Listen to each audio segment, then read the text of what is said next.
30 more seconds and then you can start.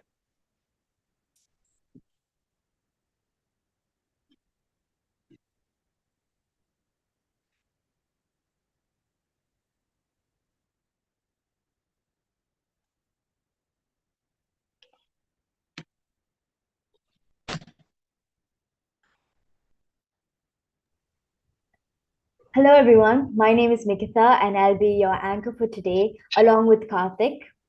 So good evening students, teachers, parents, our esteemed judges and viewers joining us on YouTube.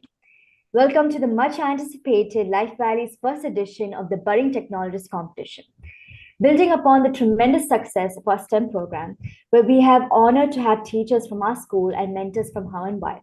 Today marks another exceptional chapter in our journey of innovation and excellence. Before we commence, let's begin with a heartfelt prayer that sets the tone for this remarkable event. For that, I call Hannah. Let's rise and put our hands. Let all the knowledge of the universe flow through me. I think Hannah is having issues, so we'll ask Cecile to join. Hold your hands and close your eyes. Let all the knowledge in the universe flow through me. Oh Lord, bless me today. We bow before you for blessings.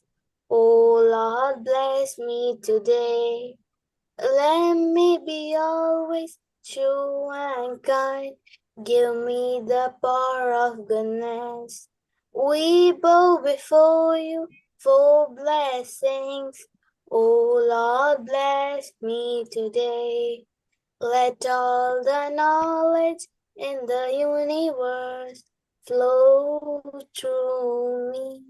Oh Lord, bless me today. We bow before you for blessings. Oh Lord, bless me today.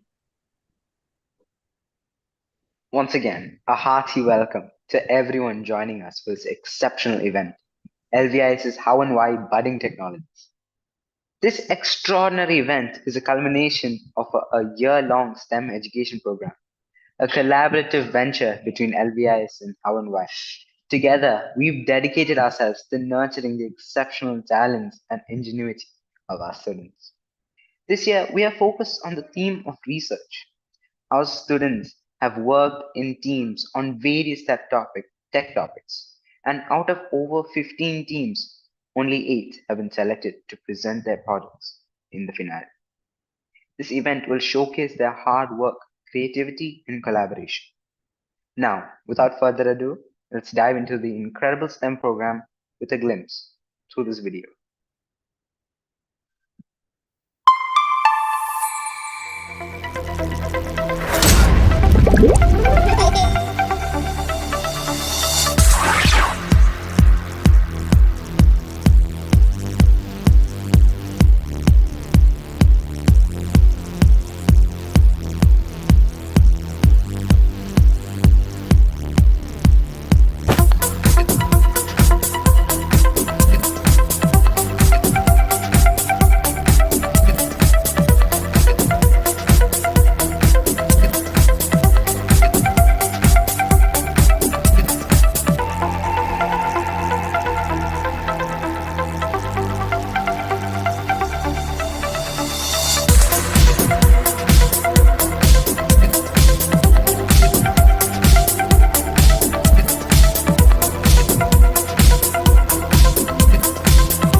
I hope this glimpse has given everyone a good understanding of the program and what we can expect from the budding technologists today.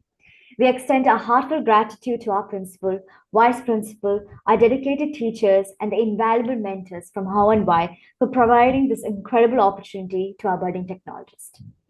Today, we have the privilege of witnessing the sheer brilliance and unwavering commitment of these aspiring young technologists as they present their groundbreaking projects to our esteemed panel of judges, as they grace us with their expertise and experience, and set to evaluate and comment these ingenious ideas. Prepare to be amazed and inspired as these budding technologists demonstrate their creativity, problem-solving skills, and technological prowess. Let's join together in offering a resounding round of applause to all our participants and wish them the very best for their presentations today.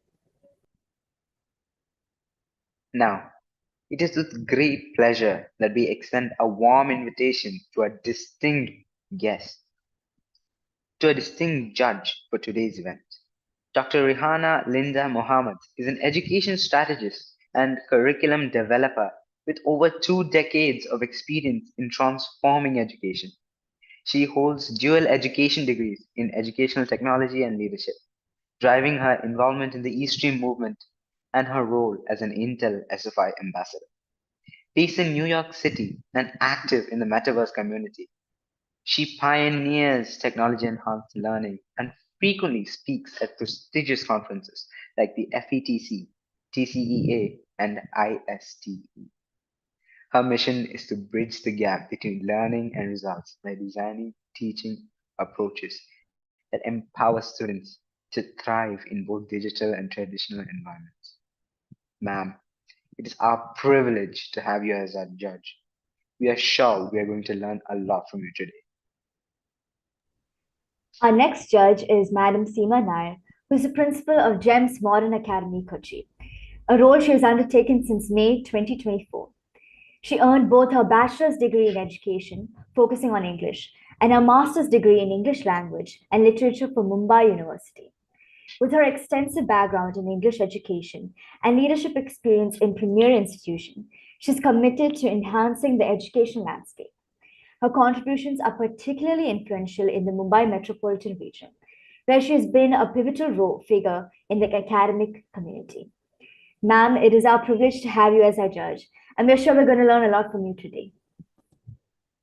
Now, as a special guest, we have Rishmi Rai, who is an ICT head at the GEMS Modern Academy at Kochi, where she heads the ICT department, but she also mentors the school's robotics team. With 11 years of teaching experience and a master's in computer applications, she began a professional journey as a software developer. Driven by passion for continuous learning, she transitioned into education, where she now inspires and shapes the next generation of innovators. Now it's time for the projects. First, we have the robotics project presented by the students of grade 7. This project delves into the diverse world of robotics, examining various types of robots, their functions, and their working principles. It provides a comprehensive overview of robotic components, including sensors, actuators, controllers, and power supplies. So to present their project, I call Elizabeth and Sridevi and Sansia.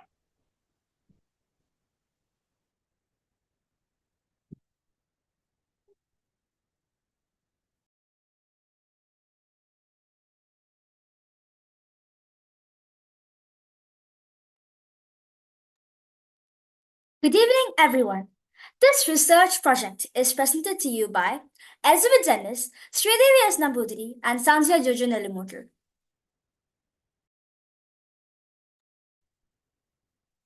What is robotics? We all have heard the term robotics. So, what is actually robotics? Robotics is a branch of technology that deals with the design, construction, operation, and applications of robots. There are two main categories of robots. One is industrial robot and second is service robots. Industrial robots are mainly found in industries such as different factories, and service robots are found in houses, restaurants, and even hotels. Now, let's move on to importance of robots. In elderly care, robots can be of assistance, companionship, and safety. Then comes agriculture, security and defense, automation, exploration and research. Then comes healthcare. In healthcare, robots can help us in surgical assistance, patient care, and medical breakthroughs. In education, robots can provide interactive learnings, personalized education, and increased accessibility. Now, we are going to show a teacher robot which was made in Kerala. Iris is India's first AI-powered teacher. It was inaugurated in a school from Thiruvananthapuram in collaboration with Maker Labs EduTech. The inventor of Iris is Shyam Babu from Maker Labs. Iris is equipped with voice assistant learning. This robot can also respond to user queries. The movement of Iris is DOF movement, also known as degree of freedom. Robotics in India. A lot of robots were made in India, and some of the notable ones are Manav, which is India's first 3D printed humanoid robot. First 3D printed robot. It was developed by, it is released in 2014. Then we have Daksha, whose picture we have over here. Daksha is a battery operated remote controlled robot on wheels developed by the Defense Research and Development Organization of India. Then we have Robocop in Kerala as a sub-inspector of the police. This robot is India's first humanoid Robocop. Several other robots made by India include Radha, then IRA or Intelligent Robotic Assistant, Indru, Mitra, and Kempa. Advancement in robotics. AI-powered decision making, enhanced sensing and perception, increased use in healthcare, logistics, and agriculture, strong robotics and human-robot collaboration. Reinforcement learning. Reinforcement learning, also known as RL, is a machine learning technique that trains software to make decisions on its own. It mimics the trial and error learning process that humans also use to achieve their goals. Spot. Spot is a compact, nimble, four-legged robot on wheels. It can map its environment, sense and avoid obstacles, climb stairs, and open doors. The company which made this robot is Boston Dynamics. This robot was started to manufacture in 2019. As you can see, it is built to resemble a dog. There are many capabilities of robots. Let's meet some of them. Robots can identify objects, manipulate them with precision, and execute a sequence of actions. They can perform to complete complex and manipulation tasks which would be hard for humans. And in future, they will be able to take on more physical tasks that require vision and judgment. Disadvantages of robots. They are less dexterous than humans. They have such powerful brains and cannot compete with the human's ability to understand what they can see. Often, robots are very costly. In terms of the initial cost, maintenance, the need for extra components, and the need to be programmed to do the task. The use of robots can create economic problems if they replace humans' jobs. There are 6 essential elements of a robot, like structure, manipulator, controller, sensor system, end effector, and power source. Now, let's meet a robot called Otto. Otto is an open source robot, which means that the hardware is easily discerned so that others can also make it. It is also Arduino compatible, 3D printable, and customizable.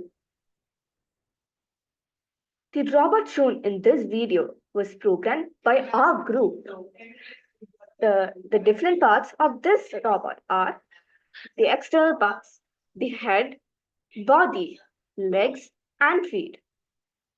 The internal parts, the ultrasonic sensor, shield, brain, buzzer, switch, battery, the USB cable, the other cables, the servo motors, keys, and screws.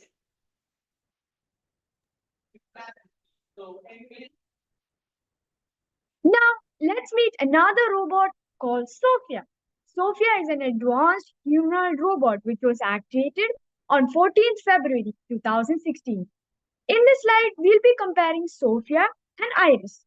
First, let's talk about the purpose. For the purpose, Sophia is more focused on AI and human interaction, while Iris is revolutionizes traditional teaching. And for design, Sophia has a humanoid appearance, and for Iris, it's not specified.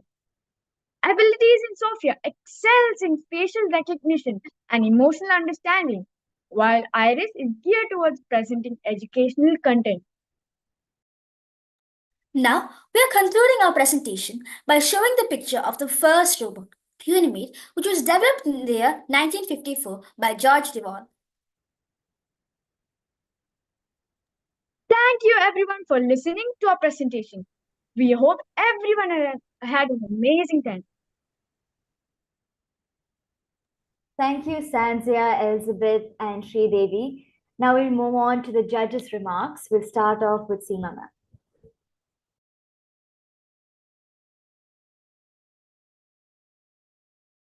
Ma'am, you're mute.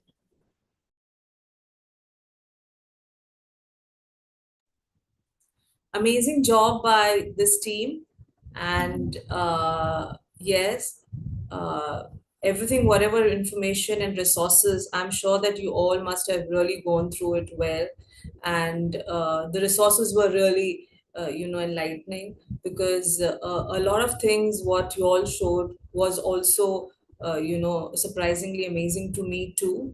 A good job, keep it up. Thank you, ma'am. Thank you, ma'am. Thank you, ma'am. We'll move on to the remarks from Rihana ma'am.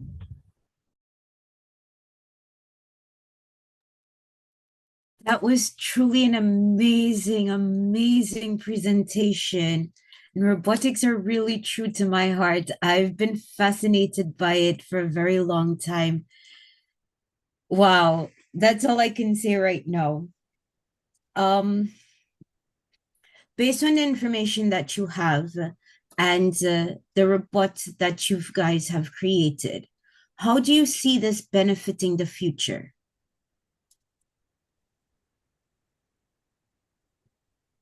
Ma'am, for education and all, like this robot, which we have shown, like the one we said we had programmed and all, it can help students to like interact more with technology, like the topic robotics. I'm And sorry, repeat the last part. they can learn more about robots, the different parts of robots. The robot we showed, which we had programmed, like it is a very basic robot. So like students can make it. So you see it impacting students' ability to learn more about robots? Yes. Okay, very good. Thank you for that.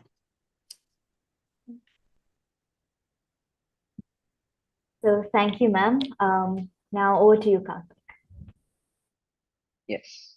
Now, to motivate our YouTube viewers, we've organized a quiz competition. Over the course of the program today, we'll ask 3 questions. Students who answer all 3 will be eligible for nomination to win prizes. There are 3 prizes for the top 3 students based on how quickly they answer and how correct they are. The next project is automobile and engineering, done by the students of grade 10. Now, this project explores the dynamic and ever evolving field of automobile engineering. It covers the history of automotive technology, leading to modern advancements in EVs and Formula One racing. It provides in-depth insights into the propulsion systems, aerodynamics, material science, and smart technologies integrated into the contemporary automobiles. To give more insight on that topic, I call Joseph, Abigail, and Naiman.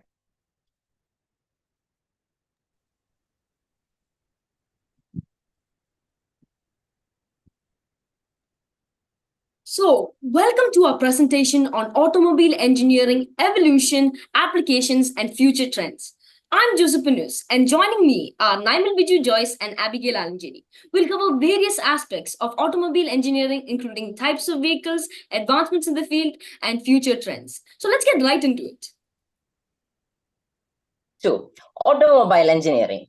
It is a specialized branch focusing on the design, manufacturing, and operation of automobiles. It involves a range of engineering disciplines, including mechanical, electrical, electronics, software, and safety engineering. Key areas include vehicle design, safety engineering, fuel efficiency, and emission control. Now, automobiles are classified by use. Passenger vehicles like cars and motorcycles, commercial vehicles like trucks and buses, and special purpose vehicles including ambulances and fire trucks, each with unique engineering considerations. Cars vary by powertrain. Conventional cars use internal combustion engines with higher emissions, whereas hybrids combine engines with electric motors for better fuel efficiency and lower emissions. Plug-in hybrids have larger batteries for longer electric-only driving, further reducing emissions. And all electric cars run solely on electric power, emitting zero tailpipe emissions and making them the most eco-friendly choice. Now let's move on to internal combustion or IC engines. So IC engines are the traditional powerhouses of vehicles, utilizing the combustion of fuel within the cylinder to generate power. Key components include the cylinder, piston, and crankshaft. While IC engines have driven automotive technology for over a century, they are less effective and more polluting compared to modern alternatives. Now, for hybrid engines. So hybrid engines combine an internal combustion. So now let's learn about. Let's learn about hybrid engines. They combine an internal combustion engine with an electric motor. This combination improves fuel efficiency and reduce emissions. Popular examples include Toyota Prius and Honda Insight. Hybrid engines are a stepping stone towards more sustainable vehicle technologies. Now, electric vehicles or EVs run entirely on electric power. They offer significant benefits, including zero tailpipe emissions and a reduced environmental impact. Popular models like Tesla Model S and Nissan Leaf have paved way for widespread adoption of EVs. Now let's move on to the working of electric vehicles or EVs. So EVs consist of key components such as the battery pack, motor, controller, and charger. The process involves converting electrical energy stored in the battery into mechanical energy to drive the vehicle. Regenerative braking is another feature that helps in recapturing energy during braking.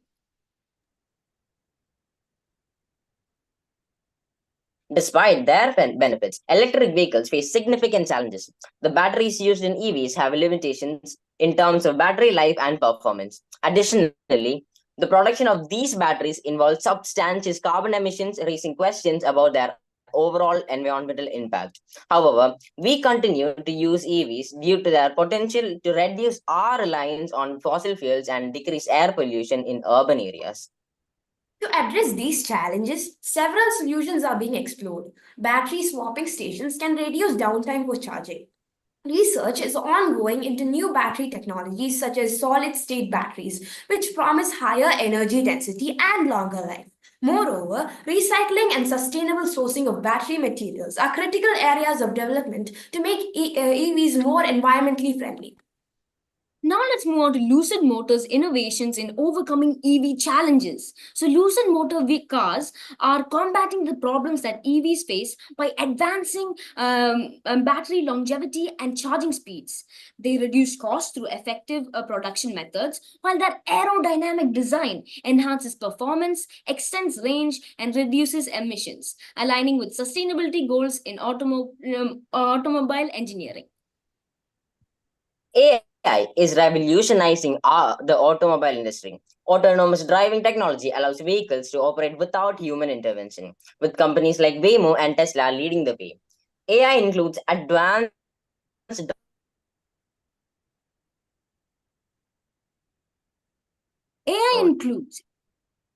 offer real-time diagnostics and vehicle health monitoring. Additionally, AI analyzes traffic patterns and predicts potential accidents, enhancing road safety. Now, aerodynamics. Aerodynamics is vital in automobile engineering. It enhances performance and efficiency. In Formula One, maximizing downforce improves tire grip and contact speed, while minimizing drag boosts top speeds. Components like wings and diffusers are meticulously designed, influencing consumer vehicles. Future road cars use active grille shutters and smooth body lines to reduce drag, improving fuel efficiency and EV range. Aerodynamic stability also enhances handling and safety with adjustable spoilers and diffusers. Now let's move on to India's approach to revolutionizing automobile engineering. So innovative developments in Indian automotive engineering are reshaping the future landscape. Key advancements include the rapid strides in electric mobility supported by Ola Electric's Ola hypercharger network, revolutionizing urban EV charging. Tata Motors leads in AI-driven autonomous vehicles for local conditions, while smart city initiatives like cities in Pune optimize urban mobility with AI-powered traffic management systems. Now, some of the challenges and opportunities we face. The advancement of automobile engineering faces several challenges, including regulatory issues, cybersecurity, infrastructure development, and consumer acceptance. However, there are significant opportunities for innovation in green technologies, AI advancements, and global collaboration to address these challenges. Now, in conclusion, automobile engineering has evolved significantly, and the future holds exciting possibilities. From electric and autonomous vehicles to sustainable practices, the industry is poised for remarkable advancements. Emphasizing future trends and sustainability will ensure continued progress and a positive impact on our world. Now, thank you all for your attention, and we are now open to any questions you might have. What a wonderful performance. Now, Rihanna ma'am, do you have any feedback for them?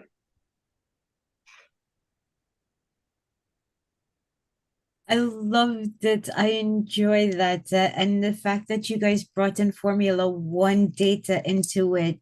I am a race car buff, a motorcycle race car buff. I've partnered with Lenovo and we did a lesson, and Lenovo Formula One, they are champions, man.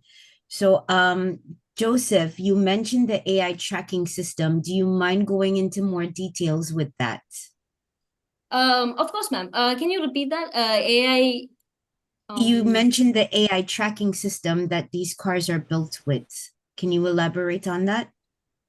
Oh yeah, the AI tracking system. So basically, these AI tracking systems in automobile engineering, so they help with the safety of the cars, the future cars, and they help in overall automobile engineering in all aspects. Basically, AI is the future, and so basically they'll develop automobile engineering to a whole nother level we can't even imagine right now. So it's just they'll develop the safety, they'll develop the performance, they'll develop so many aspects of the car. It's there's so many possibilities, and yeah, it is. AI is just taking the world to a whole different level. Yeah, it's mind-blowing. That's like the only word I can come up with for where AI technology is going right now. Yes. Thank you. Yes, thank you, ma'am. Thank you. Miss Seema ma'am, your feedback? Joseph, Abigail, and Naimal, right? So Yes, tell ma'am. me, who is planning to become an automobile engineer? We Out of definitely, you. I think all of us, after this experience of making the automobile engineering research, I think definitely all of us are going to at least a little bit in some way are going to dive in that field, definitely, because we're very interested in this after our Because you're research. speaking for everyone, Joseph, is it? Yes. Yeah.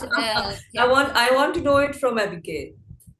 Yes, ma'am. How keen are you in becoming an automobile engineer, and why? Oh, I was not someone who knew a lot about this topic before, and when we got to do this presentation, I got a lot more interested, and I got a little more interested in cars and designing cars and more about the technological advancements in cars and everything. So I guess when I grow up, I'll also go into something similar to just like Joseph said. And what about you, Naimal? Yes, ma'am. Even I was like, I always had a I always had a craze about these cars and automobile and all. And this program really helped me learn more about it. And I am someone who's going to choose engineering for my future job. And yeah, it'll definitely help me. Great. Okay, I have one more question to Joseph. You seem to be really inspired, and you're very enthusiastic about AI, isn't it? Right? And Yes. you are also planning to take automobile engineering as your career, right? Yes. So Yes, I ma'am. also saw in one of the slides that there were no drivers driving the car. A time would come in future wherein it would be the AI would be Yeah. driving. Yeah. What if a time comes when there is no need of automobile engineers and only AI is doing the work of automobile engineering? What would you do then? I think it's just, I think at that time it will just open more doors into what AI can do. And even if it gets to that time where AI is taking over and even we don't even have to drive cars, I think it's better for us as AI can communicate with other AIs and like the overall safety of it would be better. And after that comes, like we can go into other sources of AI where we can help. As humans we can help and develop the world. So you can enhance AI all the more. That's what you're trying to Yes. say? Yes, ma'am. Good. Very nice. I'm quite impressed by your project. Congratulations. Thank you, ma'am. Thank Thank you. you, ma'am. Thank you, ma'am. I would like to add some more. Abigail, Yes, ma'am. don't ever let anybody take that light away from you. You being a girl and in the automotive field, you will go so far with that. That Thank you. spark that you have right now, take that and shine with it. If that is your passion, follow what makes you happy and what your heart tells you to do. Because as long as you are happy doing what you love, there is not a day in your life that you will feel like you are working. You are going to enjoy every minute, every second of what you are doing. Yes, ma'am. Joseph, follow up on your AI. Even though AI and the AI is driving the cars, you are still going to need engineers to operate those AI and man those AI. So no matter what, you're always going to have a job, man. Yes, ma'am. Definitely. Thank you. You're very welcome. Ma'am, your fullness of spirit is well appreciated. Rashmi, ma'am, do you have any feedback?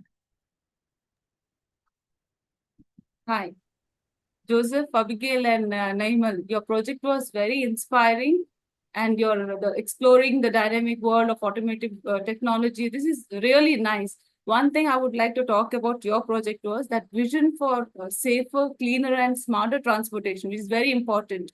You have touched that more sustainable future kind of in transportation. This was very evident in your project. I just want you all, being a young innovators, all these things has to be kept in mind when you're planning for some projects like this. So you should always plan for future without affecting our natures. That's something which you have brought into your project is very important. I just want to congratulate you once again. Thank you. Thank you, ma'am. Thank you, ma'am. Thank you, ma'am.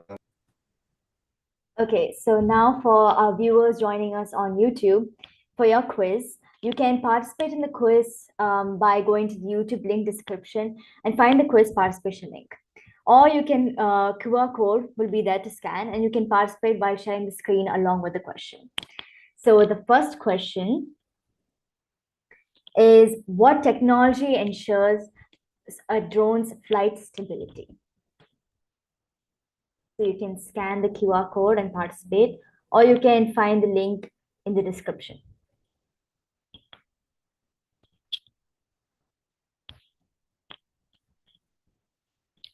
Okay, now the third project is drone technology, which will be presented by Joanne, Lisa, and Aryan. This project investigates the cutting-edge technology behind autonomous aerial vehicles, commonly known as drones. It covers the fundamental principles of drone flight, including aerodynamics, propulsion, navigation, and control systems. This project explores the diverse applications of drones in agriculture, disaster management, surveillance, logistics, and environmental monitoring. Now I call Lisa, Joanne, and Aryan to provide more insight on their topic. Good evening. My name is Lisa Mukardin, and my teammates Joanne, Aryan, and I will take you on a journey through the innovative world of drones, exploring how these machines are revolutionizing industries, enhancing our capabilities, and shaping the future. This is our presentation on drone technology. Drone technology. What is it? Drone technology, it is also known as unmanned aerial vehicle, UAV for short. It is a technology which involves the development and use of aircraft that operate without a human pilot on board. Drones typically use rotating blades similar to how a fan works to create lift.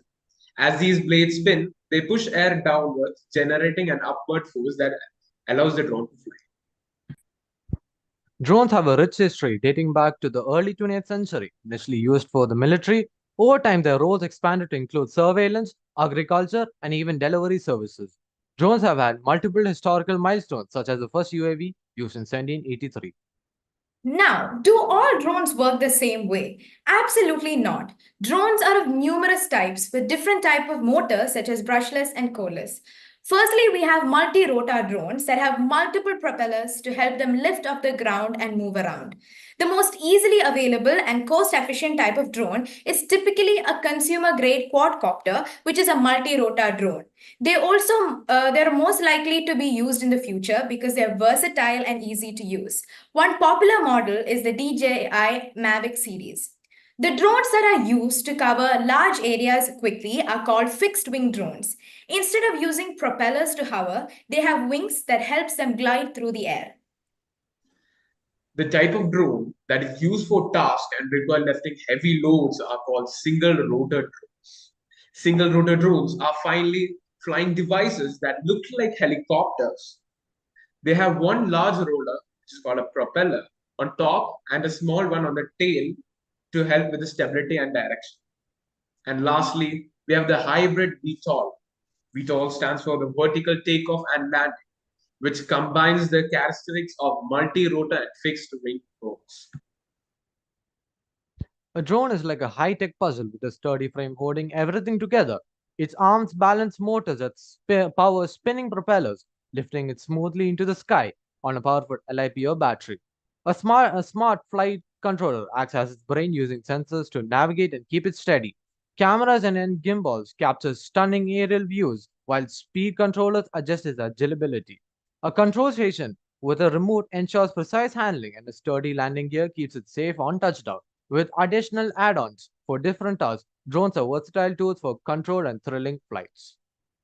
Drones achieve flight through multiple rotors or propellers that generate lift and thrust. Onboard computers control the speed of each rotor to adjust for hovering, which is the maintaining position, ascending and descending. They also manage pitch, tilting forward or backward, roll, which is tilting sideways, and yaw, which is turning left or right, and other sensors to maintain stability and control during flight. Drones serve diverse purposes across industries. They capture stunning aerial photos and videos for the media, optimize agriculture practices, and enable fast delivery service in remote areas. They also create precise 3D maps for construction and survey, aid in search and rescue operations. In military and defense, drones gather technology and support combat missions without risking lives, as well as real-time monitoring and crime scene investigation. Drones also facilitate scientific research by collecting data in hazardous environments. Drone applications face many challenges such as regulatory hurdles, safety concerns, technical limitations, and privacy issues. Regulations lag behind advancements. Safety risks requires a reliable avoidance system. A limited battery life and payload capacity hinders bordered use. Privacy concerns over surveillance and data breaches also breaches prompt public and legal scrutiny. Drone software is crucial for controlling and managing drones across different tasks. It includes tools for flight control, navigation, data collection, and processing. The distance a drone can cover is very crucial, and it depends on its battery capacity, communication technology, environmental conditions, and regulatory restrictions. Average distance a drone can cover for consumer drones is 1 to 5 kilometers, and for professional drones, 10 to 30. Overall, drone software makes drone operations more precise, automated, safe, and efficient, benefiting both recreational and industrial users. Looking ahead, drone technology promises significant advancements across industries. With better AI and automation, drones will handle complex tasks independently from deliveries and inspection to agriculture and emergency responses. Longer flight times from improved batteries and more precise data collection with advanced sensor will enhance their capabilities. As regulations and acceptance grow, drones are said to become essential tools offering innovative solutions in everyday's life. Thank you for exploring the incredible world of drone technology with us. Drones are transforming industries, enhancing safety, and promoting sustainability. We hope you are inspired by the endless possibilities they offer. Thank you. Thank you, Aryan, Joanne, and Lisa. We can move on to the judges' remarks. We'll start off with Seema, ma'am. Yes, so Aryan, Joanne, and Lisa. It was a wonderful project, and I have just few questions. I just wanted to know, I just want to know how a common man, in future can use drone for his routine work. A common man, who can use the drone for, to help him out in his routine daily life. Just something one. It can be very silly, but still. Can you think of something? Ma'am, it may depends on the person. Like if he's agriculture, depends. Like he can use the drones to visualize the area or just see if anything happens, might thief, theft, or stolen drone. But like for if he's like a constructive worker, like designer or something, he can just use a drone to fly above the building and like check the areas. All right, and maybe someone could just send out the drone to check how bad the traffic is, isn't it? All right. Okay, tell me one thing. Do you all know that there are few places where you cannot use drone? Any one of you, if you could just share, which is that place where you cannot use drone? I mean, now I'm talking about this time, not the future.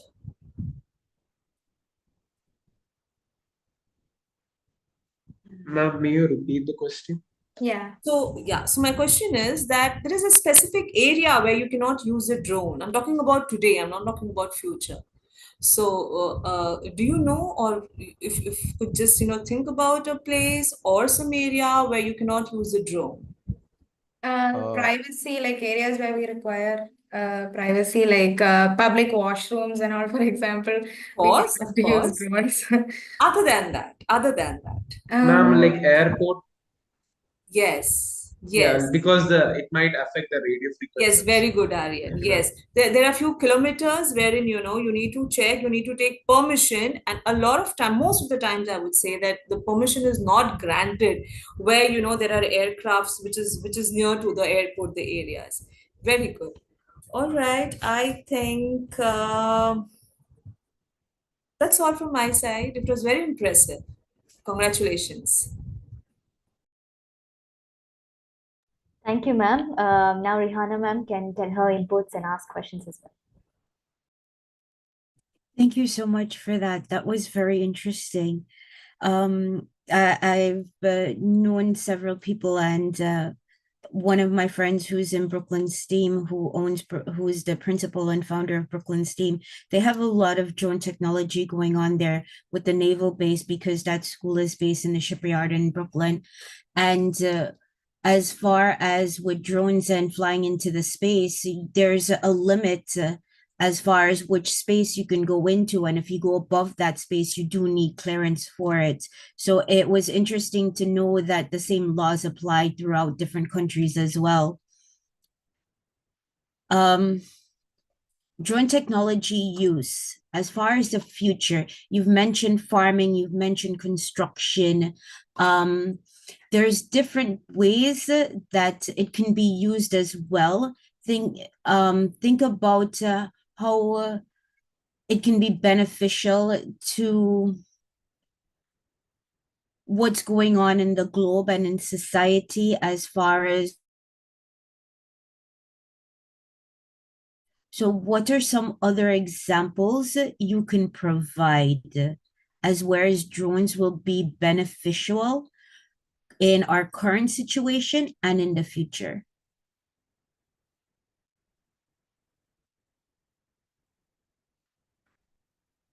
Ma'am, could you repeat the question because midway you were breaking?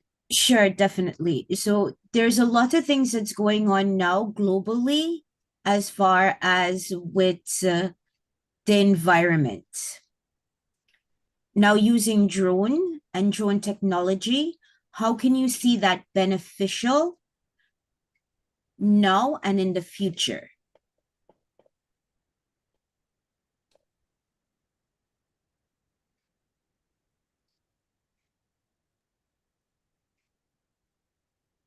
I'll give you some examples. Think of the water, think of the ocean, think of global change, climate change, hurricanes, tsunamis. How can we use drone technology with Firstly, those things? Firstly, drones could be used to visualize the places which man can't physically go due to unstable environmental issues.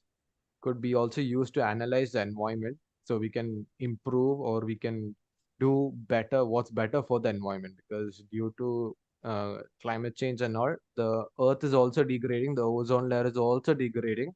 So with drone technology, I believe that if we implement drone technology into the environment, I believe we could help the environment become a bit better. Very good. Thank you for that. Now, Rishmi ma'am, you can share in your inputs and feedback as well. Yeah, the drone technology, Lisa, Joanne, and Aryan. Your project was fascinating. You gave us that world of autonomous aerial vehicles and all that, and the different types of drones. I just want to say that your project was commendable. Okay, the challenges that you mentioned or the different applications that mentioned, it was very impressive. Congratulations. Thank you, ma'am. Thank you, ma'am.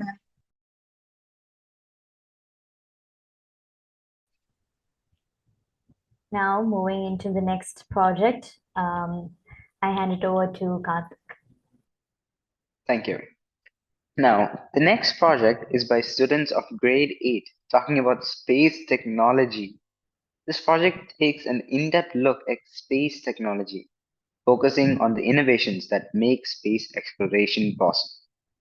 It covers key milestones in space technology, from early satellite launches to modern missions to Mars.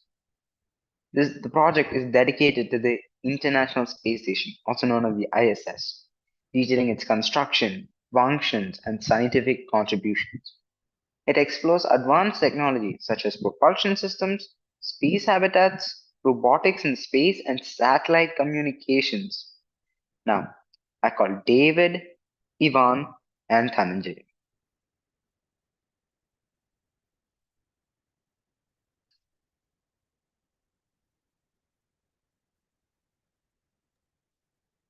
Happy evening. Space technology has always fascinated us. Hi, I'm David. Our team had to pick an exciting topic related to space. Along with my friends Ivan and Dhananjay, we have chosen to explore one of the most remarkable achievements in human space exploration, the International Space Station or the ISS. The International Space Station is a symbol of international cooperation. It includes NASA of United States, Roscosmos of Russian Space Agency, the European Space Agency, the Japan Aerospace Exploration Agency, and the Canadian Space Agency. It is visible from 95% of the inhabited land on Earth and is the brightest artificial object in the sky. It moves in a low Earth orbit at an altitude of 400 kilometers and does 15.5 orbits a day. Spot the Station is an app and website developed by NASA which gives alerts on timings to see the ISS from your location. Structure of the ISS. The ISS weighs 450,000 kilograms and has 16 pressurized modules. These modules are connected using connecting nodes. They have 7 living quarters and a few laboratories for space research. They also have external trusses to provide support and solar panels for power. They also have a mobile servicing system, which consists of robotic arms. As shown in the slide, these are some of the modules that have been created and consist of the ISS throughout history. The Russians have sent 6 modules and the US has sent 8 modules. The Europeans and Japanese both have sent 1 module, and the Canadians have sent a mobile servicing system. Power supply in the ISS. There are efficient double-sided solar arrays which collect sunlight from both sides. There are solar cells made of silicon and gallium arsenide, and electrical batteries have been made to store energy for orbital nights.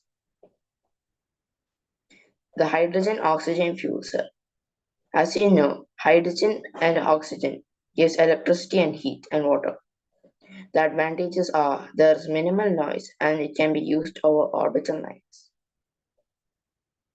Critical life support systems. In the ISS, not even a single drop of water is wasted by the water recovery system. It recovers water from the urine distillation, showers, and sinks. The air revitalizing system removes carbon dioxide and any other contaminants. The oxygen generating system called electron electrolyzes water into hydrogen and oxygen. The oxygen is vented into the cabin while the hydrogen is vented out. Other technologies on board the ISS. A few other technologies on board the ISS include the remote manipulation system, which is the robotic arm, the vegetable production system, or veggie, which is essentially a space garden, the Quest airlock, which is an airtight door to space made of 2 parts, and also computers made by HP, IBM, and Dell. Effects that space has on the human body. One of the main phenomena in space include microgravity, as there's less gravity when in orbit than on Earth. A few of the effects it has on the human body include the loss of muscle mass, which can be countered with resistance training, bone density loss, which can be countered with a diet rich in protein, vitamin D, and calcium, loss of cardiac muscle, which can be prevented with aerobic exercises, and fluid shifts to the upper body, which can have by swelling of face or blurring of vision, which can be prevented with a proper salt and fluid intake. Perhaps the most dangerous one is radiation-related cancer risk, which can be countered with shielding and monitoring. And the last one is sleep disturbances, which can be countered with comfortable sleeping bags, lighting mimicking day and night pattern. Do you know how many humans are there in space right now? It's 12. The regular crew of the ISS are 4 Americans and 3 Russians. There are 2 NASA astronauts stranded in the ISS due to a helium leak in the Boeing spacecraft. Their names are Sunita Williams and Barry Wilmore. There are 3 Chinese taikonauts in the Chinese space station Tiangong. Now coming to the future of the ISS. A deorbit module will be sent by SpaceX to bring the ISS out of orbit in 2031. Most of it will burn out in Earth's atmosphere, and the remnants will be directed to a remote area of the South Pacific Ocean. The Indian Orbital Space Station, or the Bharatiya Antariksha Station, is an ambitious project by the ISRO. The Gaganyaan mission is to send Indian astronauts to low Earth orbits for short duration. This will be followed by the first module launch by 2028 for robotic operations. Human activities will only start by 2035. Another recent development is space tourism.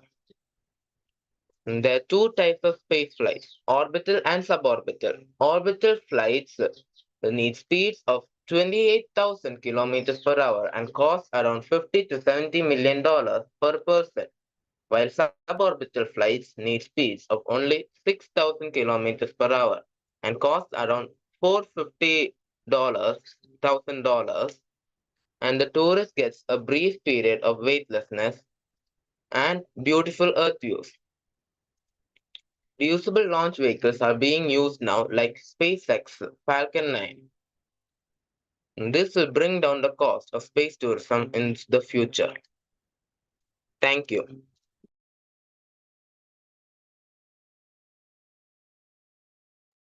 Wow.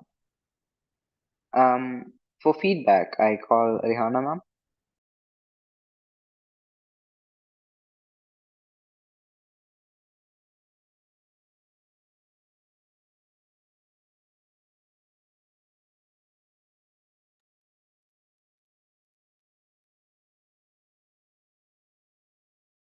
I don't think she heard. Rihanna, ma'am?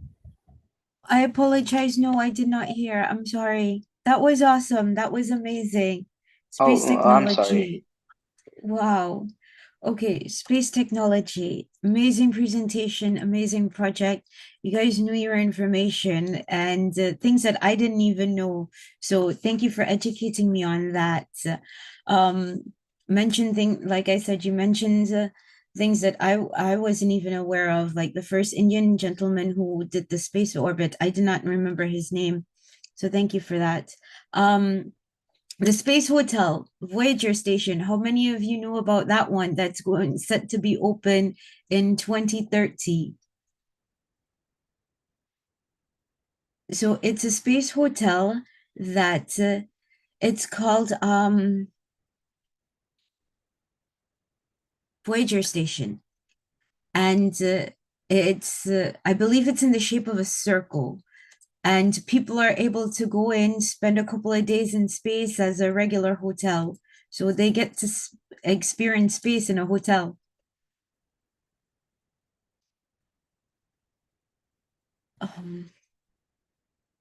And so many companies are coming up with space tourism now. Yeah, but this is an actual hotel in space where people can purchase and spend a couple of days in space and experience an entire few days in space. Yet, yes, the prices are outrageous for it, but it's set to open in 2030. And I believe it's going to be attached to the International Space Station. So that's how they're sending up pieces to build it up there.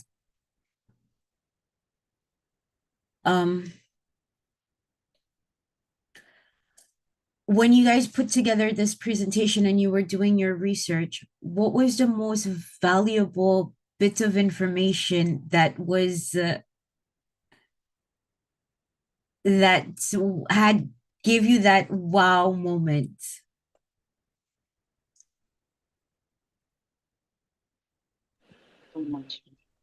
Ma'am, the most valuable part that I think was the Indian orbital space station or the Antariksha Bharatiya space station.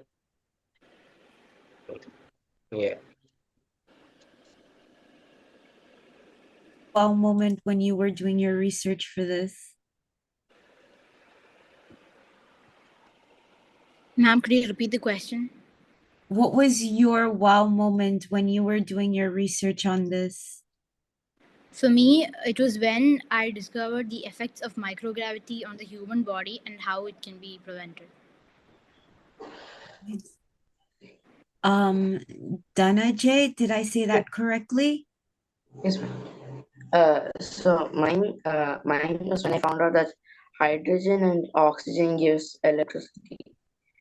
Because we have an abundance of hydrogen, I never thought that we could make electricity. Very good.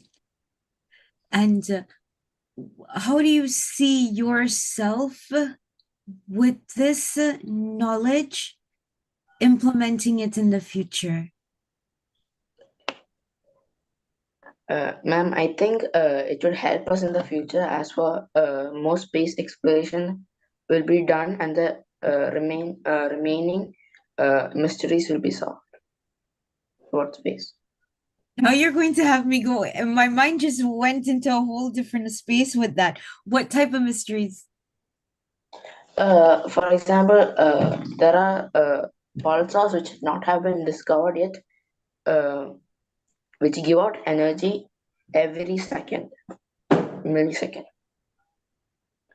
We have never discovered it, but one was discovered by the NASA space telescope. Very good. Yvonne, how do you see yourself using this newfound knowledge in the future?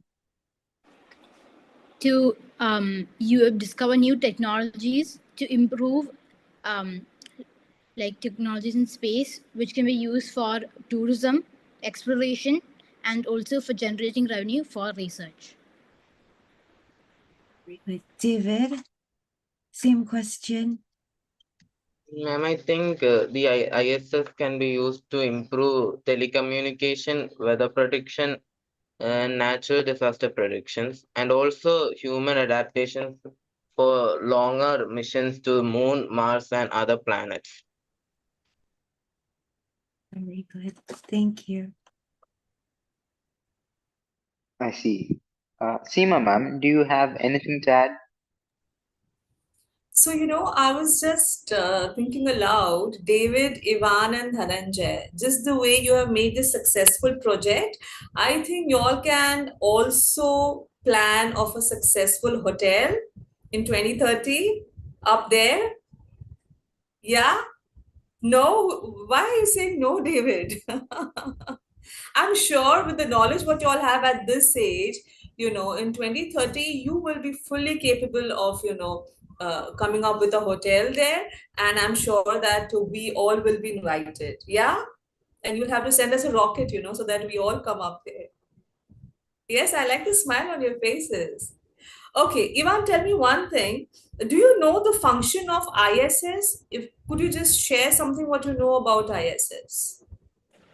Ma'am, so the ISS was slowly built using different parts of spacecrafts called modules. They were sent by different countries and then they were all connected together using these docking hatches and connecting nodes, which forms the big international space station that we see now.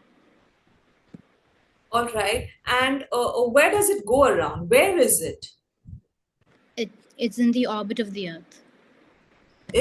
I'm sorry? It's in the orbit of the Earth. That orbits the Earth.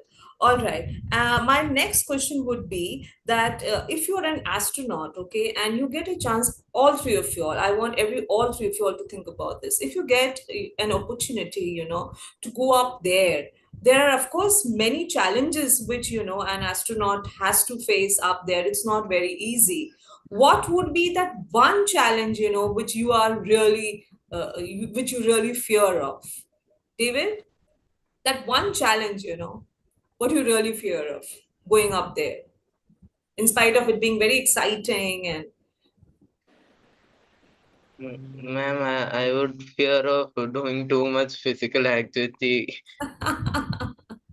Oh, okay. So you fear of physical activity. This is what I sum up.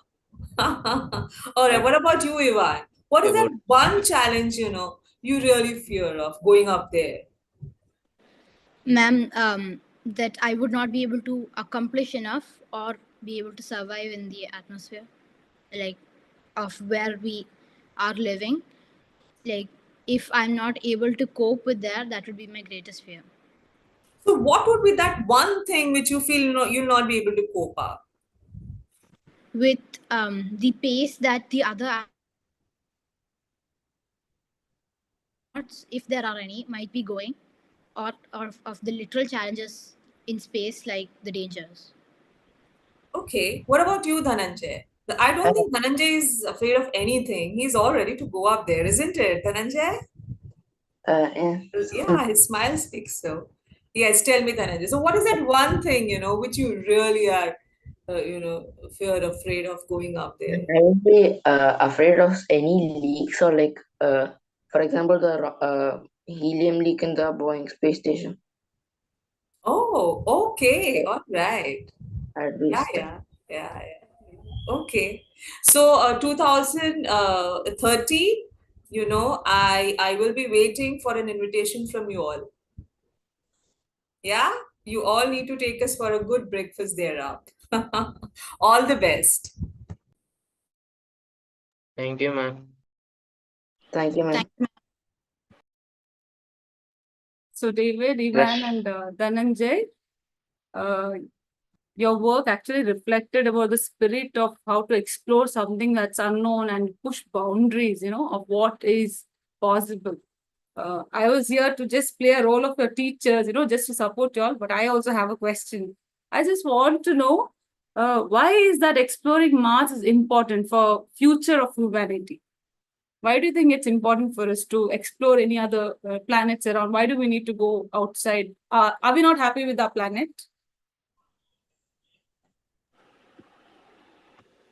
Ma'am, our planet is slowly degrading, and soon, if we do not act fast, it may not be habitable for humans. So, we are searching for new planets that have a habitable atmosphere and resources that can be used for human survival.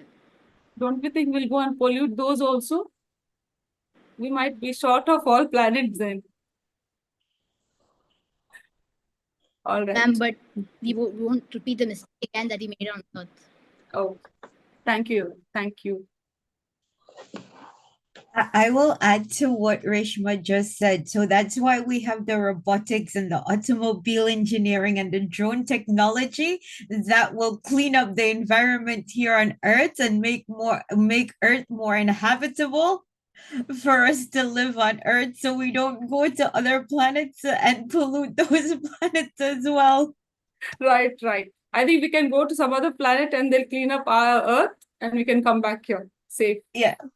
See, that's why we'll have the rockets and the spaceships to take us to the hotel, the space hotel, while they clean up Earth. Okay, congratulations, team. Well done. Thank you, ma'am. Thank you, ma'am. Thank you, team, and thank you, judges, for that feedback and very insightful information. Now, before we go on to our next project, for our viewers watching at home that's joining through YouTube, the next question that you have to answer is, what technology enables brain-computer interfaces?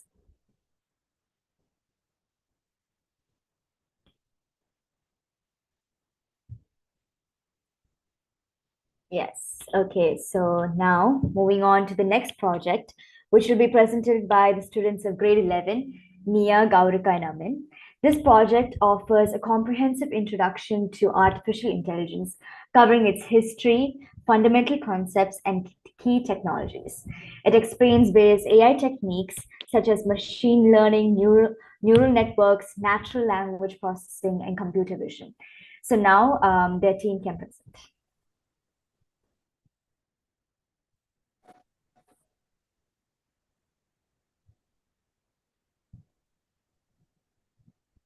Good evening, everyone. Today, my team and I are going to be giving you a short presentation on artificial intelligence. I'm Gaurika Anu. I'm Mia Rose Jim. Manoj.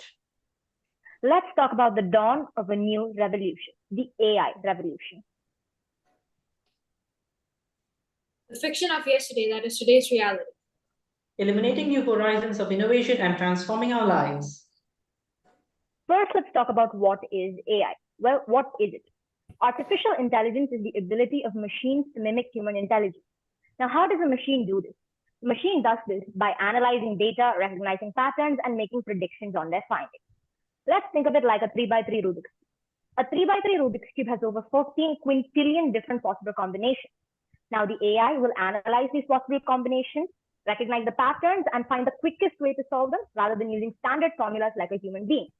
This is why the fastest time in which a human being has solved a Rubik's Cube is 3.35 seconds, whereas AI can do it in 0.03 seconds. Now let's talk about machine learning and deep learning. Machine learning is what the AI is taught by its creator, whereas deep learning is what the AI learns by itself. Now let's talk about where it began. AI had very simple beginnings. It all began with Alan Turing, the man, the myth, the legend himself. And to think that the frameworks of modern artificial intelligence started during World War II with the breaking of Enigma. Alan Turing was a brilliant man who created his Turing test.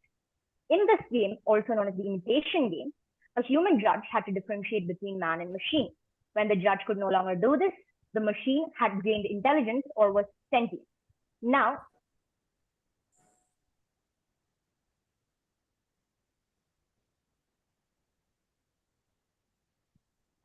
today there exists a game called Human or Not. It's a social Turing game. Now let's talk about IBM and Deep Blue. IBM is extremely important in the world of modern computing because it was the world's first ever computer company. This is Deep Blue, IBM's most powerful chess machine. Deep Blue is important because it was the first ever chess computer to defeat a grandmaster in a game. Deep Blue achieved this feat in 1997 when it beat Garry Kasparov. This era also saw the rise of machine learning and the deep learning revolution.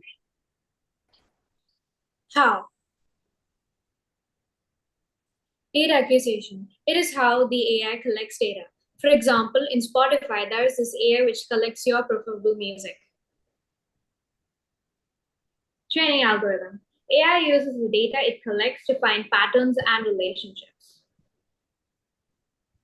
Spotify, your very own DJ. This is how Spotify's AI DJ provides a personalized playlist for you. Making predictions. AI uses the data it collects, relationships and patterns it identifies to make predictions about unseen data. This is how YouTube's For You page recommends the best suitable videos for you. Why do you need AI? Have you ever thought about the importance of AI? AI enhances efficiency, accuracy, and decision-making across various fields. So let's talk about AI in transportation first. AI is powering self-driving cars, optimizing traffic flow, and enhancing transportation safety and efficiency. The prime example for this is Tesla, which uses artificial intelligence in almost all of their electric cars.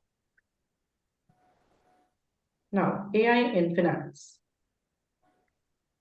AI is used for fraud detection, risk assessment, algorithmic trading, and providing personalized financial advice. We have created a small AI program that can predict the price of a few cryptocurrencies. This particular AI can predict the price of Bitcoin, Ethereum, and Dogecoin using the data it's collected. The x-axis shows time and y-axis shows price. The blue line shows the actual price and the yellow line shows the predictions. Now let's talk about the code. The code is pretty simple to understand. So what this code first does is it imports a few libraries. The libraries we're using is request, pandas, dash, and plotly. We're using the API that is CoinGecko, and we're using URL to get real-time data. We're using dash for the layout, and this particular AI can update the data every 1 minute so that we have a very, very accurate value. Now let's talk about the future of AI. So in the near future, we can definitely hope to see increased intelligence because today itself there exists AIs like Ecobot, which can predict the stock market, and Atmo and GraphCast, which can predict the weather. Now, responsible AI development. As the time goes forward, it's essential to handle AI in a much more responsible manner. The European Union's AI Act, passed on 13 March 2024, is an example for that. Human-AI collaboration is a powerful force that can revolutionize various fields. By leveraging the unique capabilities of both humans and AI, we can create a better future for everyone. Now, are there any disadvantages or biases? Well, yes. 4 questions first come to mind: fairness, transparency, security, and jobs. From the recent Amazon job scandal to what does AI know about us? Why does it know what it knows about us? And how does it know what it knows about us? But the most important question is jobs. Will AI render human beings without a purpose? Will we be desolate in the near future? Well, the answer to that question is sort of reflected in our own past. At the break of the 20th century, with the invention of the automobile, carriage drivers were faced with the question, would they lose their jobs? But all that really happened was that the title of carriage driver got replaced by cab driver. So let's hope that all that happens in today's society is that the title of software engineer becomes AI engineer. Now, is it a new beginning? As AI continues to evolve, it holds tremendous potential to transform our world for the better.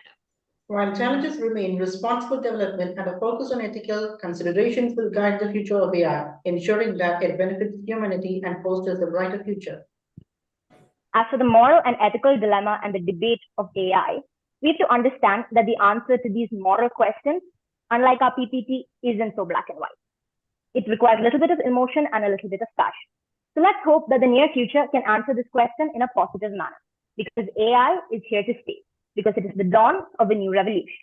We would like to end our PPT here with the hope that we made your idea about artificial intelligence a little clearer. Now, if anyone has any questions, we would like to try our best to answer them. Thank you.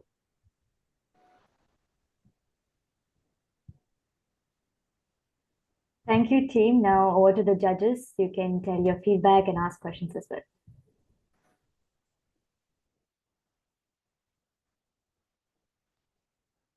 We'll start with Seema, ma'am. Yes, so Gavrika, Aman, and Mia, you all are in grade 11, is it? Yeah? Yes, ma'am. Yeah, now you need to keep your hand, you need to just tell me very openly, okay? Be very transparent. The marks are not going to be, given on this question. Do you all use ChatGPT? Yeah, thanks. Ma'am, I'm we very use happy to. Google Gemini more than ChatGPT. I'm sorry? We use Google Gemini more than ChatGPT. All right. What about you, Aman? Ma'am, I use both equally. Oh, that's wonderful. You use both equally. All right. So I'm happy that you all opened up and you all spoke about you using it, because when AI comes, you cannot be away from it. But yes, you should know how much to use it and what should be your limits. And even if you're using it, you should there are few pros and cons, and which will help you to use it better. All right. Now, my question would be that if you could create an AI tool, anytime in future, what would it be and why? Ma'am, that's How a could very it interesting help the question. future human? I'm sorry? You want me to Ma'am, repeat it? My question no. is, if you could create an AI tool in future, what would it do and why? What would be your objective on making that AI tool? Ma'am, that's a very interesting question for me, particularly because I do love using AI and I would love to try to pursue a career in AI. But I also love cars a lot. So I want to create an AI that can integrate both. And in today, we're seeing a lot of traffic and a lot of accidents caused by this. So I'd like to create an AI that can help reduce the risk of traffic and keep a check for the speed limits. Because yes, we do have police doing their work, but it's not always possible in a country as large as India, considering our population. It'll be easier to keep the people in check ourselves so that we can protect our lives as well as that of others by reducing any risk of accidents. So saving life would be your objective. Thank you, Gabrika. What about you, Aman? Ma'am, I would like to have an AI tool in medical industry or the healthcare sector, because as the time goes forward in the world and India as well, the population is also rising. And it is important that the the life expectancy rate should be high and people should get affordable healthcare and good healthcare facilities as well. And also, the time goes forward, the diseases are also increasing. New diseases are coming, and rare diseases are becoming more common nowadays. And to eradicate these diseases and to find these diseases and diseases such as cancer and all, we have to identify it at the most earliest. Then only we can actually treat the patient much more properly and save their lives. So an AI tool in the healthcare industry can help and change and it can revolutionize the entire healthcare industry in India, especially in India, because it is much needed in India, in many parts of India. Okay, so Aman, just a question for you again, in continuation and connected with what you said, that God forbid if any of your loved ones or had to undergo a surgery, and the doctor gives you an option of saying that there would be an AI robot doing an operation, and there would be a human doctor doing an operation, what would you choose and why? And it actually, at the beginning, I would choose human because at the beginning, we are not sure how much perfect or accurate is an AI is. Once it has tested several people or it has done a lot of demonstrations or tests, then only we can make sure whether an AI can be used for surgery purposes. Till that, I prefer human surgeons are much more accurate than AI surgeons. Okay, thank you, Aman. Mia, what about you? What AI, tool would you like to make, and what would be your objective towards it? If you ask me, I'm actually not a computer person. Yeah, so I'm actually knowing a lot about AI after doing this presentation and knowing about the things it can do. So like I am not really not into the topic or the subject itself, but then I would like to use this in the fashion industry because I'm more I thought so. I don't know why, Mia, but I thought so that this would be your answer. I'm so happy. Please do something for fashion world. All right. Nice to know that, Mia. And this was a very nice presentation, kids, and all the best. Thank you, ma'am. Thank you, ma'am. Thank you, ma'am. Now, Rihanna, ma'am, you can add whatever you want to say. It was such an amazing presentation. Thank you for all for sharing that. Before I go into my questions, okay, so Gorika, did I say that correctly? Forgive me if I say it wrong. I'm sorry. Repeat it. Gorika? Gorika. Okay. So you want to help traffic and to prevent accidents and things like that. It's funny when you brought that up. I went back to my trip in Japan, and they actually had that implemented way back before COVID, where you're driving on the highway and there's technology where it automatically, if you're speeding, it would take a picture of your license tag and it would automatically send a traffic ticket to your home. It would predict the your speeding rate and automatically do things like that. So the technology for your AI already exists in different countries, so you can look into adapting it and building upon it. Aman, diagnosing disease. So Lenovo has they call it a supercomputer, where it's already developing and analyzing cancer cells, where it can depict the slightest cancer cells that are on humans. So you can look into that and see where you can take your AI technology for that. Fashion industry. There are so many people that I know right now. We need to connect later on how we can take that and turn it to a whole different level with you on that one. Okay, now going to your presentation for AI. You guys touched on a lot of the security issues when it comes to AI. I'm not sure how it's handled in India, but I know in the United States, they did not put into laws and effects when AI first came out. And now is when they're starting to do that.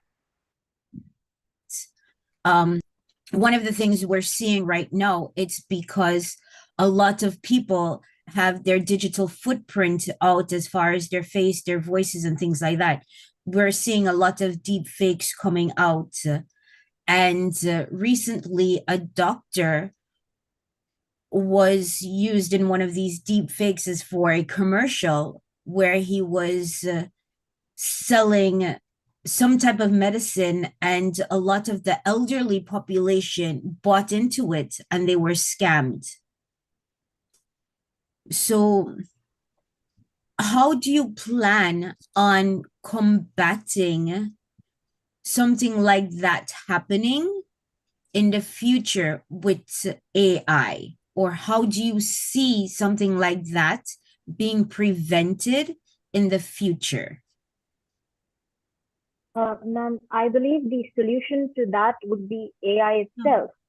So if there's an AI that can create this, there should be an AI that we can create that could prevent this. So we can have internal systems in AI that can prevent any ethical dilemmas. So currently, the European Parliament had come out with a few laws to put into action for AI. So I think this is something that should be adopted globally, and we can create AI police sort of that can handle this. Because if AI can cause the trouble, why can't it, take care of the trouble as well? Anybody else who has anything to add to that or see how they can implement it, a solution for something like that? Excuse me, ma'am. I did not hear that. Repeat that.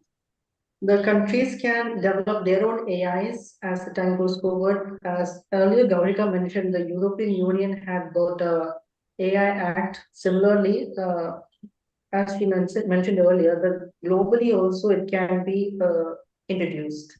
And while introducing that, each and every country can also introduce AI especially for that, so that they can easily identify the scams and prevent against it. That's my point. Okay, I will add to that. So no, with the deep fakes, a lot of the population that are being targeted are the elderly population who are afraid of using AI or are afraid of what their mindset is towards AI and their generational gap thinking. We have the alpha generation now, which are you guys who are all tech savvy, and you have the Gen X and the baby boomer. How do you see, or how do you plan on educating them on AI and not to be afraid of it, and how to differentiate what is real and what is fake? So for that, ma'am, I think we would have to use a medium which they trust to help them understand that AI is part of the future that can help them as well. So one could be media through like newspapers and news channels, because most of the elderly do enjoy watching news, and it's something that keeps them in touch with the world, and it's something most people use, and they will trust certain sources that they trust. So like national medias can educate them on the do's and the don'ts of AI and how it can help us in the future.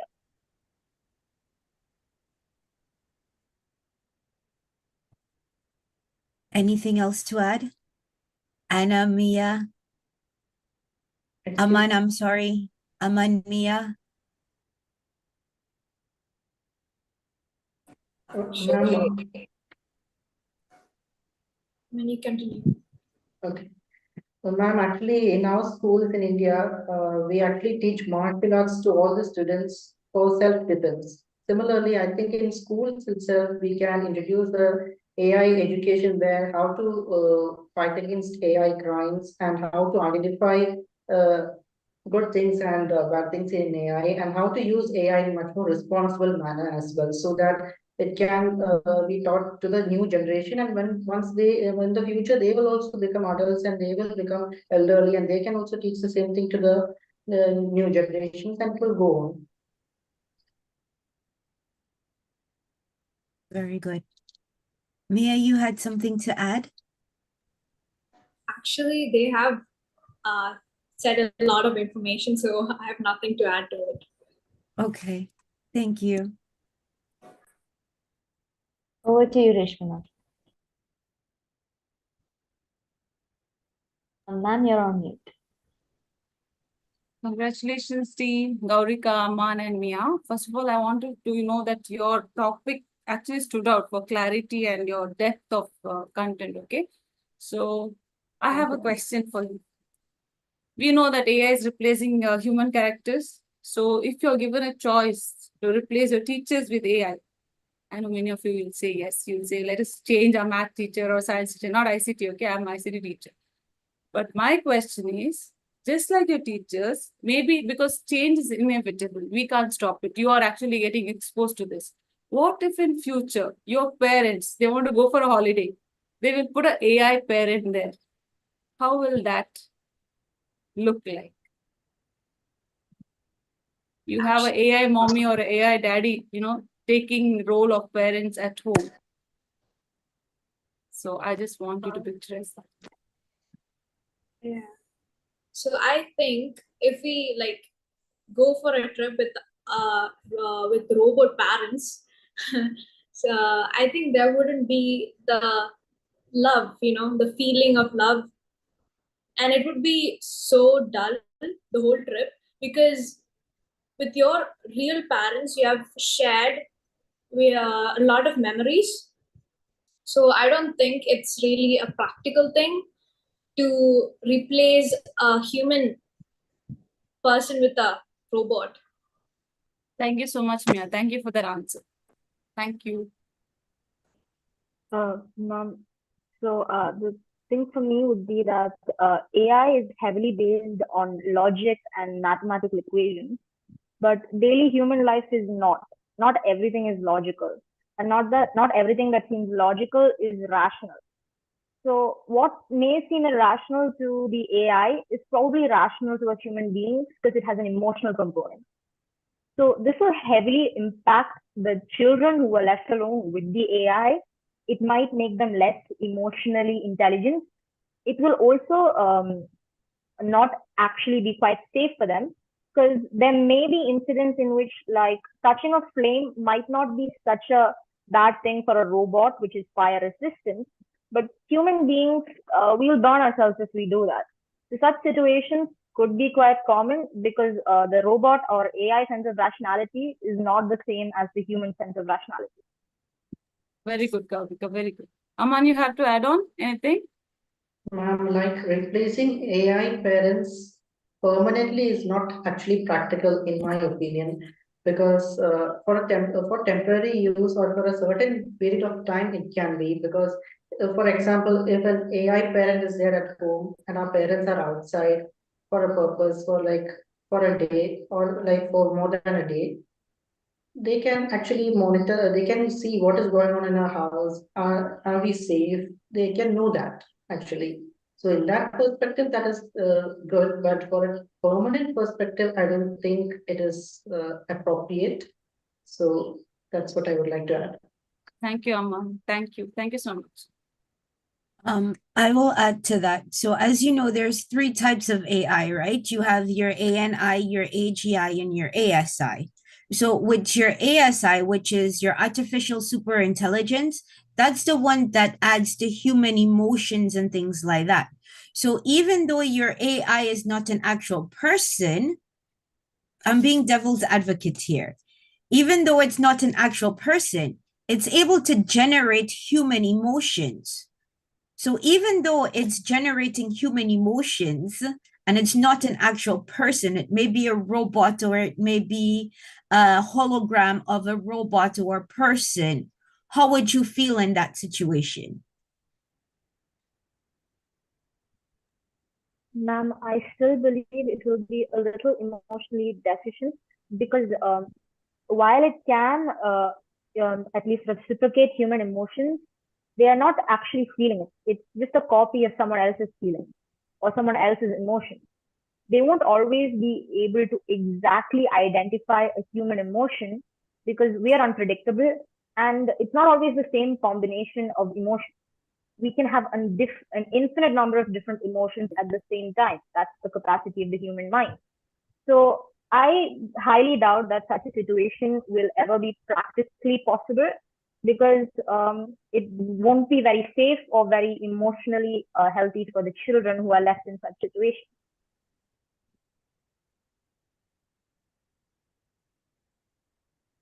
Very good. Thank you for that answer. just to add up, I'm so happy that you kids chose to have real parents rather than having robots, and I'm sure you would also choose to have real teachers. And I'm so glad that you all are talking about emotions, because I could see less of it in this generation. But I'm very happy to know that you all are emotionally connected to, and emotions play such an important role in your lives too. Thank you. Thank you, ma'am. Thank you, ma'am. Thank you. All right. The next project is by the students of grade 7, Amira, Jagat, and Nila, who will enlighten us about their project 3D printing. This project demonstrates the working of a 3D printer and showcases a range of products printed using this technology, from simple toys to complex medical devices. It explores the applications of 3D printing in fields like healthcare, aerospace, automotive, fashion, and architecture. So now you guys can go ahead.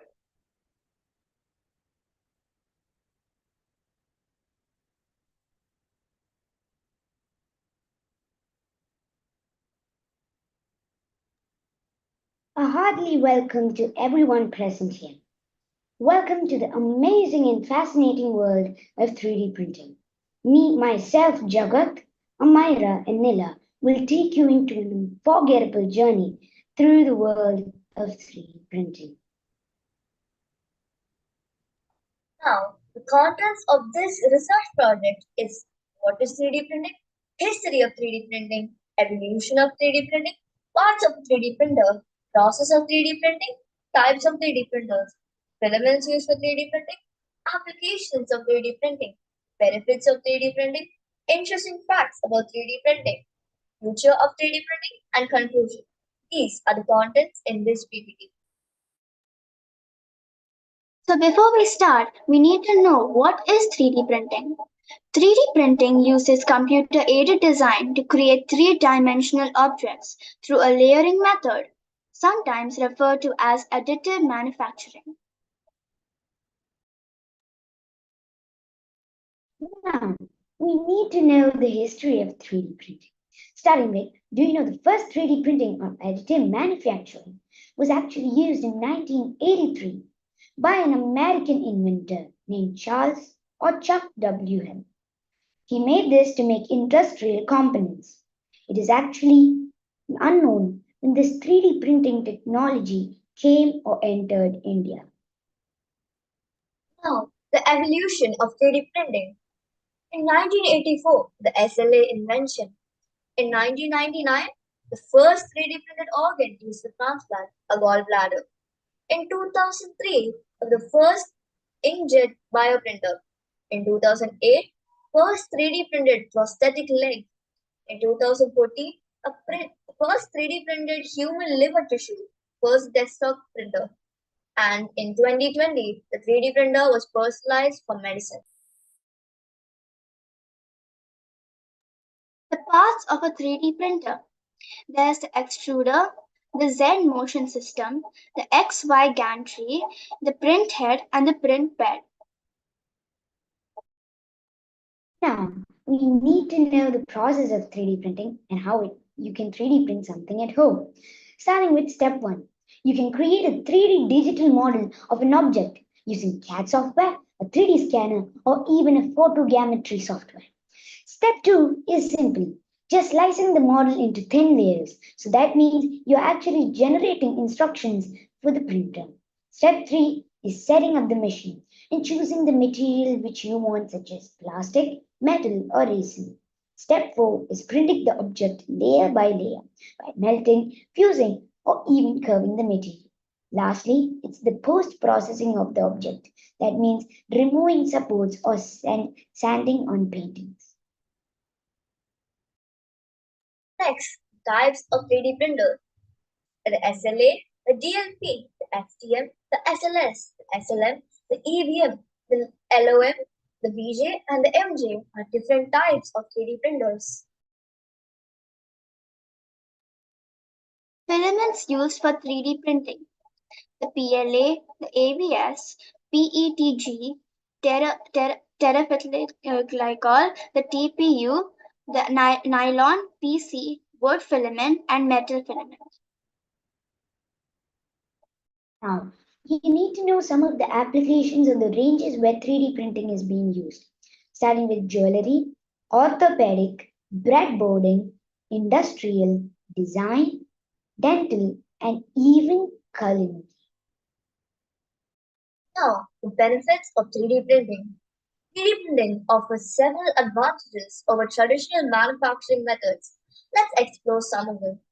Faster production, easily accessible, better quality, tangible design and product testing, improved efficiency and cost savings, creative designs and customization freedom are some of the benefits. Interesting facts about 3D printing. Did you know 3D printing was found in Japan? And that's not all. The language in 3D printing is called G code. 3D printing is also known as additive manufacturing. The first 3D printer car is called Startree. Starters.ltd was the first ever company to develop commercial 3D printers. Now, we need to dive and understand what will be the future of 3D printing. There are a lot of predictions about additive manufacturing in the near future, starting with 3D printing, which will be cheaper, bigger, and even faster. Second of all, 3D printing will become a part of an integrated supply chain approach. Three, 3D printing will boost supply chain resilience. Four, additive manufacturing will drive sustainability forward. This is a 3D printed object which we did for a workshop on Saturday. This was a whistle which we 3D printed.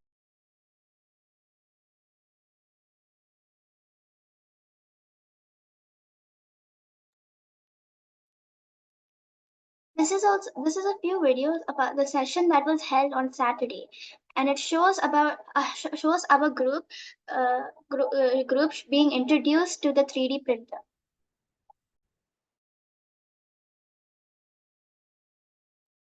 Lastly, thank you everyone watching our presentation.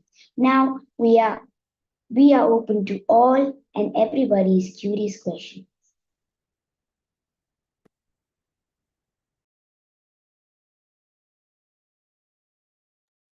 All right, now to the judges. Seema ma'am, do you want to go first? Why not? Thank you. Jagat, I really like the way you speak. Yeah, I give you a full 10 out of 10 on the way you speak. So Jagat, Neela, and Amira, right? You all are from which grade? You all are from grade 7. Yes, ma'am. All right. So tell me, Neela, I want to know that were there any challenges you faced when you were, in the process of making this project? You personally, I'm not talking about the whole group, but you as an individual, was there any challenge you faced, when you were doing the whole process, when you were making this project? Well, personally, I'm not really good with computers, so we had to first of all design this whistle, which was pretty hard for me. Then we had the filament was stuck in the 3D printer, so we had to put the filament in manually. So these were the two challenges I faced. All right. Amira, what about you? What was your personal challenge?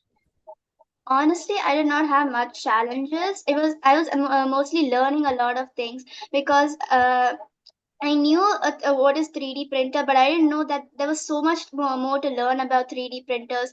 And in this project, I learned a lot about it. Oh, that's nice. What about you, Jagat? Yes, practically there's no like problems or any challenges for me. But as for your question, I had like for making the whole PPT, the process and all, I had to like research based on what all these 3D printing. I know what is 3D printing as we watch all YouTube videos and all based on 3D printing, but just understanding the concept more deeper. That's the only challenge. I don't think so. What percentage was your contribution towards this project as an individual? I'm asking. So if the whole project is like 100%, which comprise Jagat, Neela, and Amira, but how much was Jagat's contribution? Jagat has contributed pretty much. He helped us in mostly the whole PPT. So without him, we wouldn't be able to complete the PPT on time. So Jagat, you're being very humble, huh?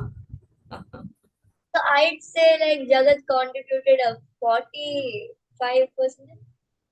Okay, that's nice. That's good. Okay, tell me, why did you all take up this topic? What is it, so fascinating about this topic that you all chose to take, do this topic instead of taking, there are so many other AI topics. Why this? Amira? Well, this was a new topic. This was completely new to all of us, I think. And we're also very fascinated by 3D printing, how it works, what all has been created by using a 3D printer. So we really wanted to take up this topic. Nice, very nice. It was very interesting, PPT, and all the best. Congratulations. Thank you. Thank you, ma'am. Thank you.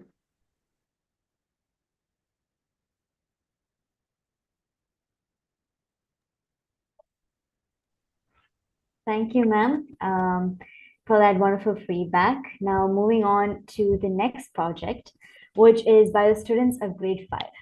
This project delves into the broad field of artificial intelligence, highlighting its foundational concepts, diverse application, and ethical considerations. The project explores the application of AI in various domains, including healthcare, finance, entertainment, transportation, and education, showcasing real-world examples of AI, enhancing efficiency and innovation. So to provide insight on this topic, I call Neo, Anugraha, and Johan.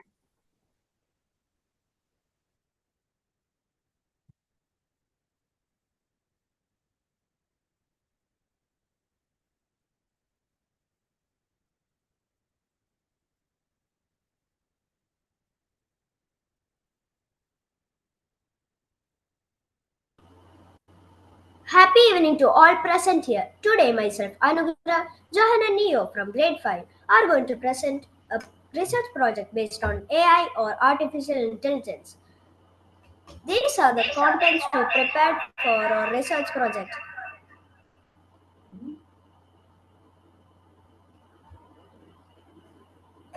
What is artificial intelligence? Artificial intelligence is the ability of a computer or machine to mimic human intelligence. This can include learning, problem solving, and decision making. Examples: voice assistant Android devices and Alexa. Games: AI opponents in video games that can challenge us human players.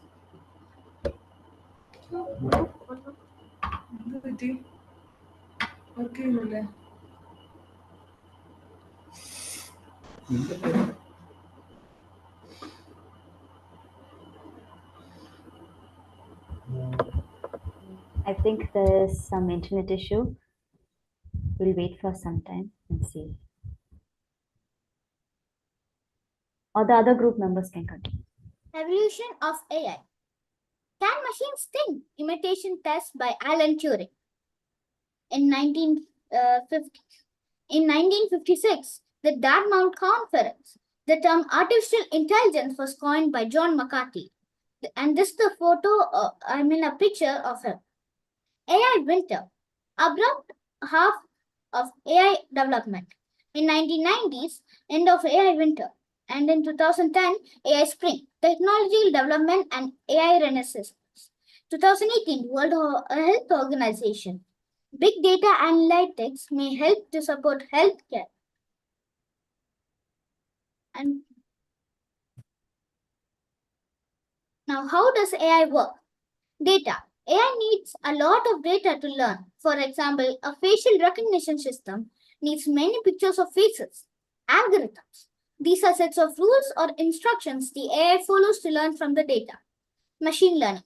A method where AI learns from examples. For example, showing an AI many pictures of cats and dogs so I can learn to tell them apart.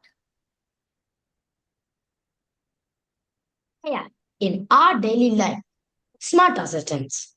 Smart assistants like Google, Siri, Alexa are important by helping you in clearing your doubts.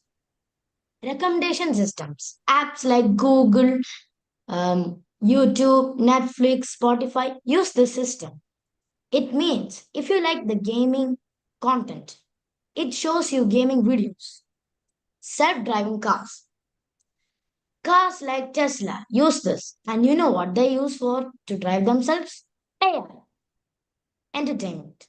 AI is important in entertainment because it can control the server, NPC behavior, and it can even compose music. Education. AI can give personalized learning. That's why it is important in education. Smart homes. AI can control your homes. Example, if you do not want the television on 7 p.m., you can just fix it on smart homes and it will automatically do it for you. Benefits of AI. Efficiency. AI can perform tasks much faster than us humans. For example, AI can analyze large amounts of data quickly. Unlike humans, AI can work all day without breaks, making it very reliable. And it can also do boring tasks that we did once, which frees up us humans. New jobs. Because of AI, many new jobs like AI engineer, AI specialist, AI assistant, and etc. will come. Interactive tools for AI. ChatGPT. It is an AI language model that can engage in human like conversations and assist with a variety of tasks, from writing to even programming. DAL-E and Adobe Firefly, which enables the users to generate content such as images, text effects, and more through text prompts. Teachable Machine. It is a web based tool that allows the user to train custom AI models without even coding, which empower experimentation and learning. Autodraw or Clip Studio, which enhances the user's hand drawn sketches with AI suggestions. And finally, we have Magister, which is an AI powered video editing tool used for creating many professional videos. Now, we'll see a video about Teachable Machine. Here, we can see we are going to take post project. Now, we have to post project and Neo add three classes. The first class is called normal and he sits normal and takes samples. The second class is called sleep L, which means sleep left, and he lays down the left and takes some samples. Same goes with sleep R. Then he trains the models, and as you can see, when he sits normal, it shows 100% normal. But when he leans to the right, it shows 100%. You can do this without coding. That's a good part. Ethical considerations of AI. Job loss. Some jobs might disappear as AI takes over tasks, for example, robots in factories. Privacy. AI uses a lot of personalized data which can invade privacy. For example, data collected by AI assistants could be misused. Bias. AI can sometimes make unfair decisions if it learns from biased data. For example, an AI hiring tool might unfairly favor certain groups over others. Autonomous decisions. AI making decisions on its own can raise ethical issues. For example, self-driving cars making split-second decisions in accidents. Future of AI. Potential development. Conclusion. AI shows the ability of machines to mimic human intelligence. Unfortunately, your time's up, so we'll be moving on to the judges' feedback. We can start with Rihanna, ma'am. Thank you so much for that information. Thank you. I love the fact that you put in a lot of free tools that AI has. That was very wonderful. Very interesting, a lot of information. The free tools, your machine learning. Love the fact that you trained it and it was teachable. So Very, very informative. What program did you use? What machine learning program was that? I It saw a was V at the top, but it I was wasn't named, sure. ma'am, it was named Teachable Machine. It's from Google itself. You can train your computer or your device to like predict what is happening. That is exactly how AI works. Yeah, you said Google? Yes. Because I saw what you had on your screen, but I wasn't familiar with it. That's why I asked. Because I saw the V, that's why I was curious. Yes, ma'am. Like there's no Google symbol in it, but it has like another symbol, TM, Teachable Machine. Okay. Okay. Did you enjoy doing that machine learning activity? Yes, Of course, ma'am. ma'am. We learned new things during that, and we learned how to edit many new things. We learned more about AI, creative AI tools which are used. I liked one of them are Teachable Machine, ChatGPT, many like them. Okay. So with machine learning, how do you see that being used in the future? Ma'am, machine learning, it can be used for educational purposes of teaching other students how to do it, especially because AI is going to like do everything in the future. We need to teach them so that they can use AI too.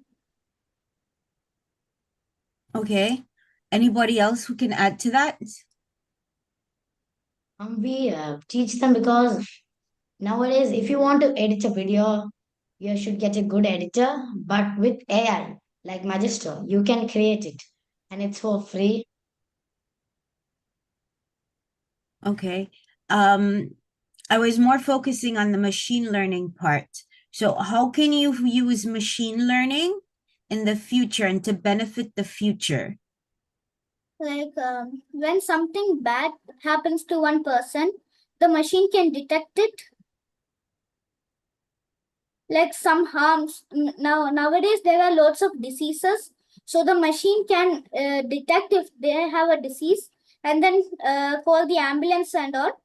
Even the ambulance will be self-driving with the help of AI. Very good. I'm mentioning that because that was exactly what I was looking for.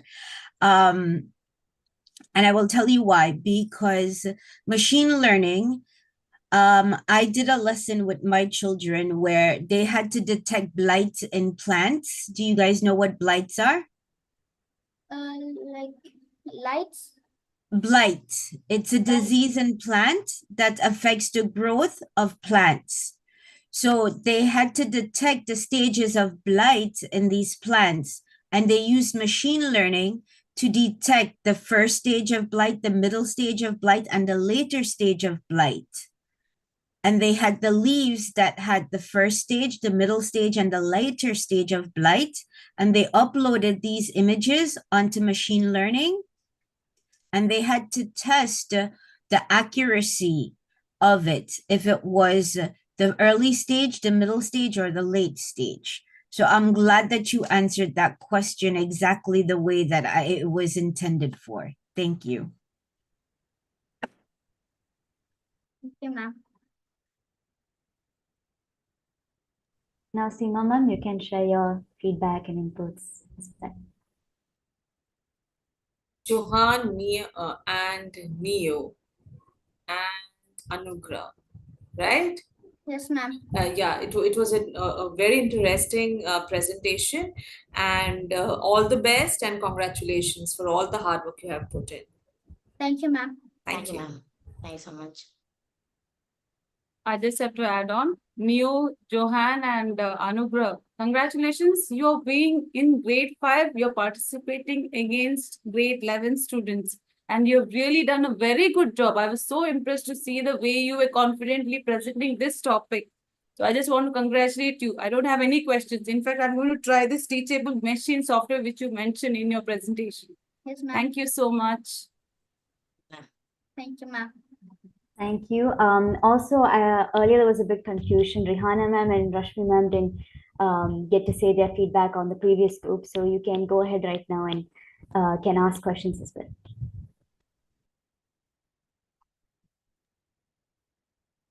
Do we mind bringing those children back to the panel, please?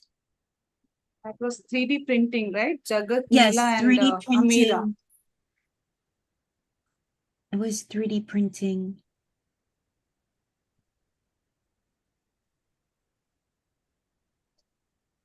I didn't have a question, but till you're being pinned on the screen, I just want to know, did you all fight for the 3D printer?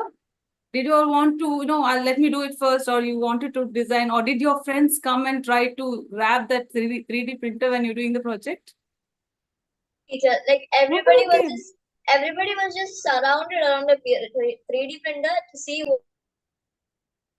But did you teach someone? Did you teach your team members how to use a 3D printer in the school? We taught, yeah. Excellent. Thank you. You guys educated me because I did not know that the Starity was the first 3D printing vehicle. And that was way back in 2014. So yeah, I got educated by a bunch of 7th graders this morning. So there's 3 different types of materials we can use when we're using a 3D printer.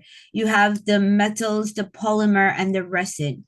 When you guys use the whistle, you guys use resin, correct? Yes, ma'am. Okay. Did you guys play around with the metals or the polymer? Or no? No, it was not available at that time.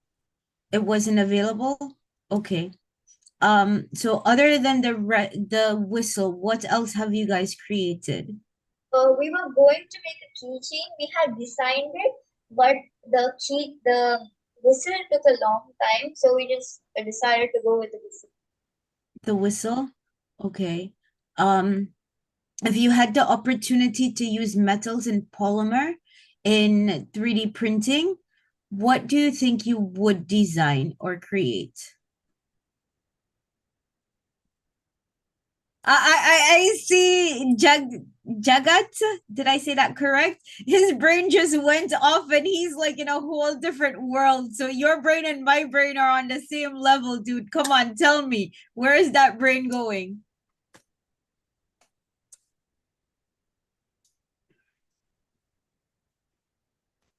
What do you plan on creating? And what material? We would create something like, have you seen like a metal keychain, like for the car key and all? Yeah, we would probably create something like that.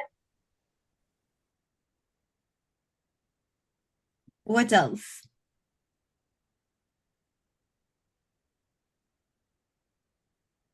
I can't hear you, Jagat. Jagat, we can't hear you. Even we can use a key. Well, as a key, we can 3D print a key. A key? Yes. Okay. Amira? Or even a lock with the key. Can A make a lock lot with of, the key. Yes. we can make a lot of things using 3D printing, like jewelry, jewelry, and sometimes even things that schools will require. So Like jewelry, you know what those jewelry that you can make? You can market those jewelry as well. Just something else for you to think about with that. All right. Thank you guys so much. Thank you. Thank you. Thank you, ma'am, for your feedbacks. Now, before we move on to the last project for today, there's one more question for our viewers at home. The question is, what technology assists in preventing wheel slip during acceleration? You can either scan the code or check the link in the description.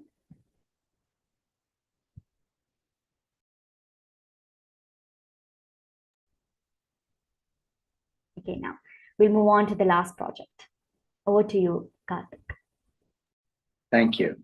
Now, last but not least, we have the students of grade 10, and they will be enlightening us on engineering.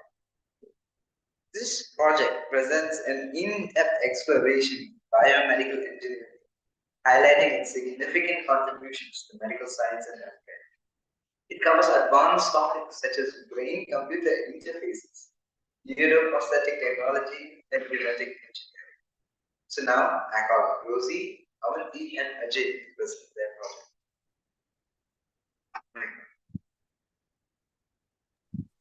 Hello everyone, my name is Avanti and welcome to our presentation. Today we are going to introduce our topic through a small role play. Setting. A hospital ER on a bed. A little girl, Rosie, has her arm in a sling. Her mother is sitting beside her, filling out paperwork. Mom, what are those big machines around here? Those are X-ray and MRI machines. They help doctors see inside our bodies to find out what's wrong and how to fix it. Wow, who makes these machines? Biomedical engineers, Rosie. They design and build these instruments to help doctors take care of people. That's so cool. Can I be a biomedical engineer when I grow up? Of course you can, Rosie. So now, I'm guessing you understood what our topic is. Yes, biomedical engineering. Now, what is biomedical engineering? So from the role play you saw, you must have understood this field is something connected to the technologies you see in the hospital. Yes, so biomedical engineering is the application of engineering principles to solve biological and medical problems for the purpose of improving healthcare, like X-ray imaging, artificial hip implants, pacemakers, etc. Biomedical engineering has a history of a few centuries, maybe even a few thousand years. During the end of the 20th century, many major events occurred that led to the growth of biomedical engineering in ways that we are yet to see. Some of these major events include William Coll's PhD's creation of the first artificial experiments and researches that led to the advent of kidney dialysis in the 1940s. By 1952, Charles Hunger created the first artificial heart, which was used in that year. And by 1953, a Philadelphia surgeon named John S. Gibbon Jr. Did the first heart surgery using the help of a heart and lung machine. And by 1952, the first external cardiac pacemaker was installed. So, biomedical engineering have a lot of studies and researches, but they mainly focus on 5 of these areas. The first field is the biomedical instrumentation, where they learn and make heart rate monitors. The next field is known as the drug delivery, design, and metabolism. The third field is biomaterials, where they learn more about metals, ceramics, and polymers. The next field is the computational and systems biology. The Human Genome Project is one of the examples for this. Last but not least, they focus on medical biomechanics. Biomechanics is a study of structure, function, and motion of mechanical aspects of biological systems like the artificial hearts. Now, why biomedical engineering? To understand this, let's do a small role play. Doctor's office. Rosie, a teenage girl, sits across from Dr. Avanti. Rosie, sitting in the doctor's office. Hi, Dr. Avanti. I've been feeling very exhausted lately. My vision's getting blurry sometimes, and I've noticed that I need to go to the bathroom a lot more than often. Dr. Avanti, looking concerned. I see. These symptoms can be worrying. Let's run some tests to check your blood sugar levels. After a few minutes of testing. Rosie, I think your blood sugars are very high. These symptoms suggest type 1 diabetes. We must start treatment right away to manage this condition. Rosie, nervous but relieved to have an answer. Thank you, Dr. Avanti. What's the next step? Well, the next step is to use AID systems made using biomedical engineering. With this system, you'll be able to control this more easily and effectively. There is nothing to worry about this, Rosie. Now, from the role play you saw, you must have understood Rosie is suffering from type 1 diabetes, and the doctor is suggesting to go for an AID system. Now, what is type 1 diabetes and an AID system? So in type 1 diabetes, the pancreas does not make insulin because the body's immune system attacks the islet cells in the pancreas that make the insulin. Insulin is a hormone that regulates blood sugar levels. Now, automated insulin delivery systems are systems which combine an insulin pump and a continuous glucose monitor, CGM, to help people living with type 1 diabetes manage their blood sugar levels. Now, a question arises, how do AID systems work? AID systems are made up of a continuous glucose monitor and an insulin pump, which you can see is attached to the person's genes, and a smart algorithm that links the two devices together. allowing them to talk to each other. The CGM is an on-body device that is attached to the skin and tracks your sugar levels every few minutes through a small sensor inserted under the skin. Then the algorithm uses the data to tell your pump just the right amount of insulin to deliver. It may even tell your pump to stop sending insulin if your sugar levels are low. So with biomedical engineering, we can create technologies which is much more convenient and effective to use and make daily self-care easier for people with type 1 diabetes. Now, is there any other way that you can treat diabetes using biomedical engineering? Yes, using gene therapy. So what gene therapy does is that it aims to fix the faulty gene or replace it with a healthy gene. Some cells become diseased because certain genes do not work properly.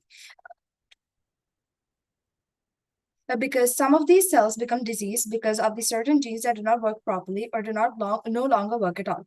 Replacing these genes with healthy genes may help to treat certain diseases like type 1 diabetes, which can be treated using synthetic gene circuits. Synthetic genes are made by biomedical engineers, which can detect changes in blood glucose levels.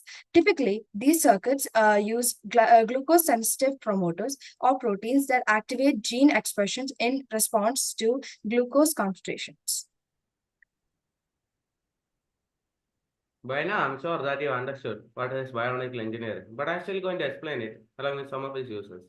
Biomedical engineering is the usage of the principles of engineering to solve biological and medical problems.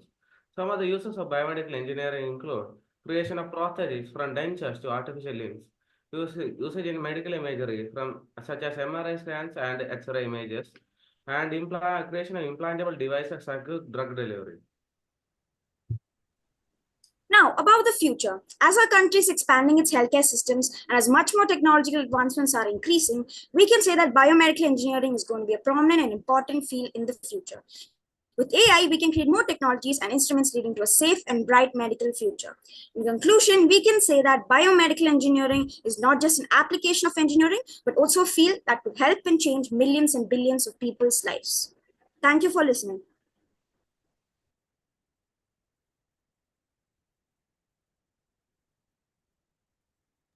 Wow, great presentation. Now, would Rinhana ma'am like to give feedback first? I would give me a second to process all this information first. Sima, go ahead.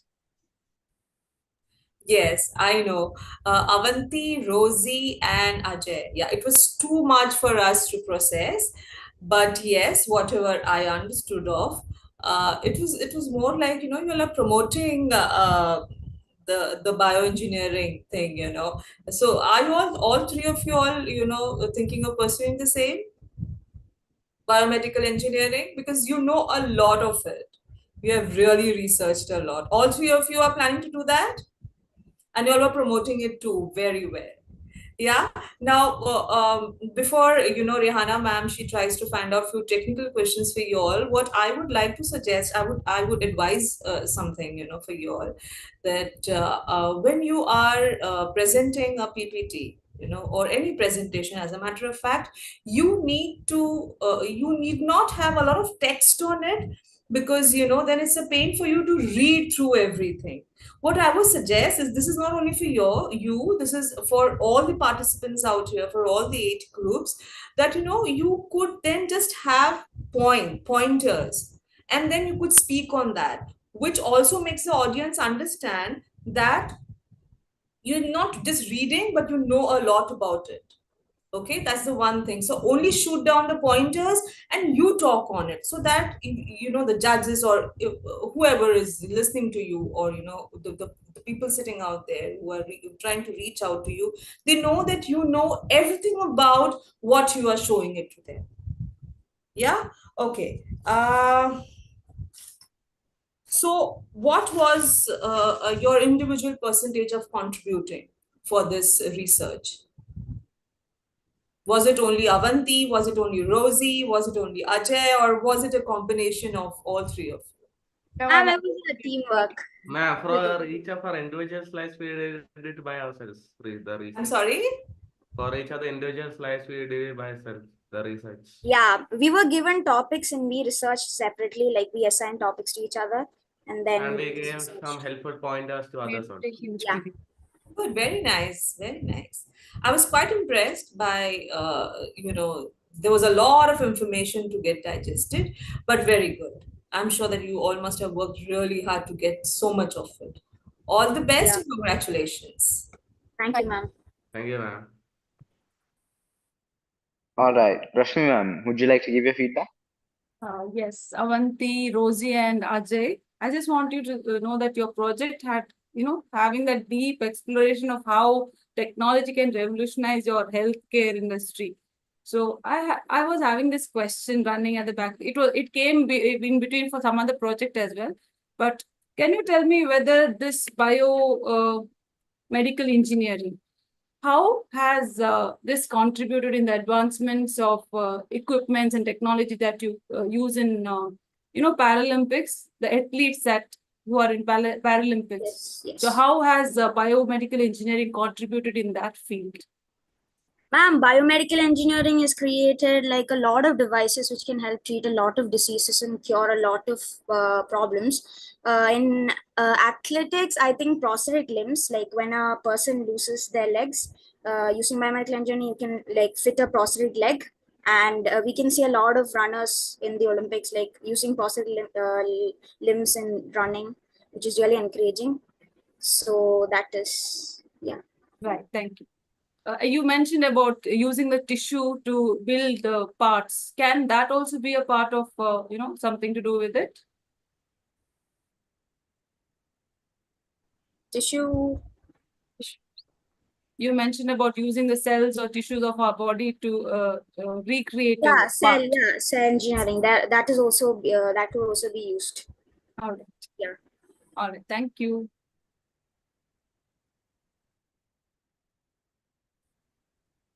Rehana ma'am. Wow. Thank you all so much for all of that information. You went very in depth into biomedical engineering, and I know you guys know your information on that. You touched on gene therapy and diabetes and a whole lot of things.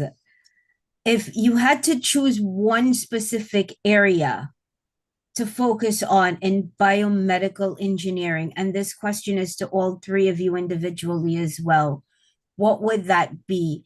Avanti, did I say that correctly? Yeah, that's fine. Yeah, okay. Yeah, so I would choose diabetes because diabetes is a very common disorder. Like even kids are having it, and almost everyone around us, even including our parents, grandparents, etc.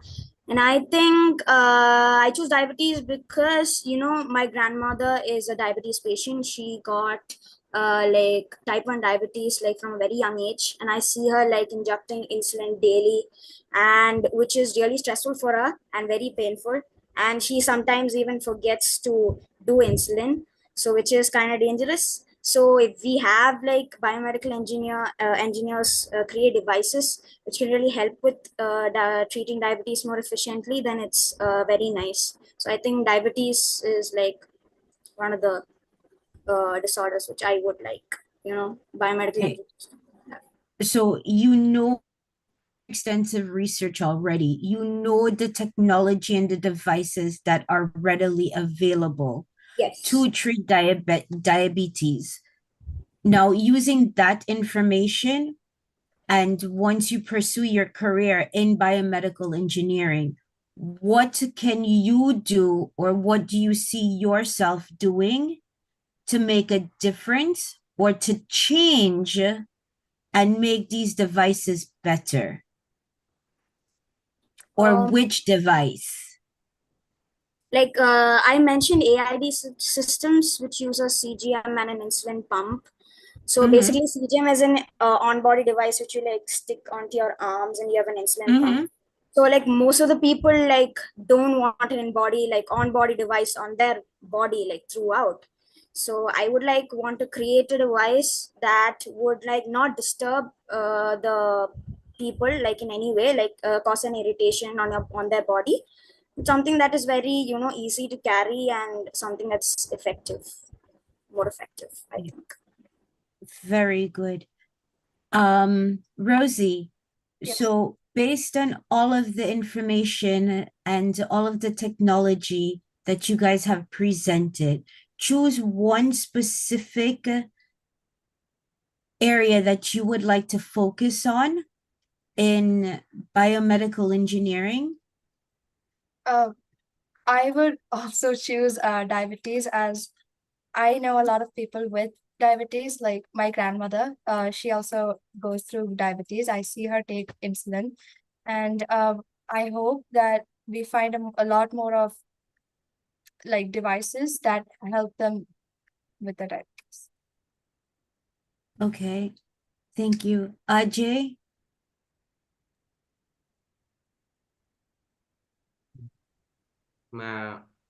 In case of me, I would actually prefer to actually use prosthetics to see how much prosthetics can be created, how well they can be made, and how closely they can mimic the biological functions around body parts. And I would like to see how nicely they could function and how much it could mimic a real body part and how it could function. It's funny you say that because there are so many technology right now that it's actually trying to implement that. I know SpaceX, Elon Musk has a plant in Buffalo, New York, where that's one of the focus that he's working on, prosthetics and the functionality of it to mimic the look and the feel of more human-like functionalities of those things. So very good. Thank you. Welcome. Thank you, ma'am. Thank you. Thank you, ma'am. Thank you, ma'am.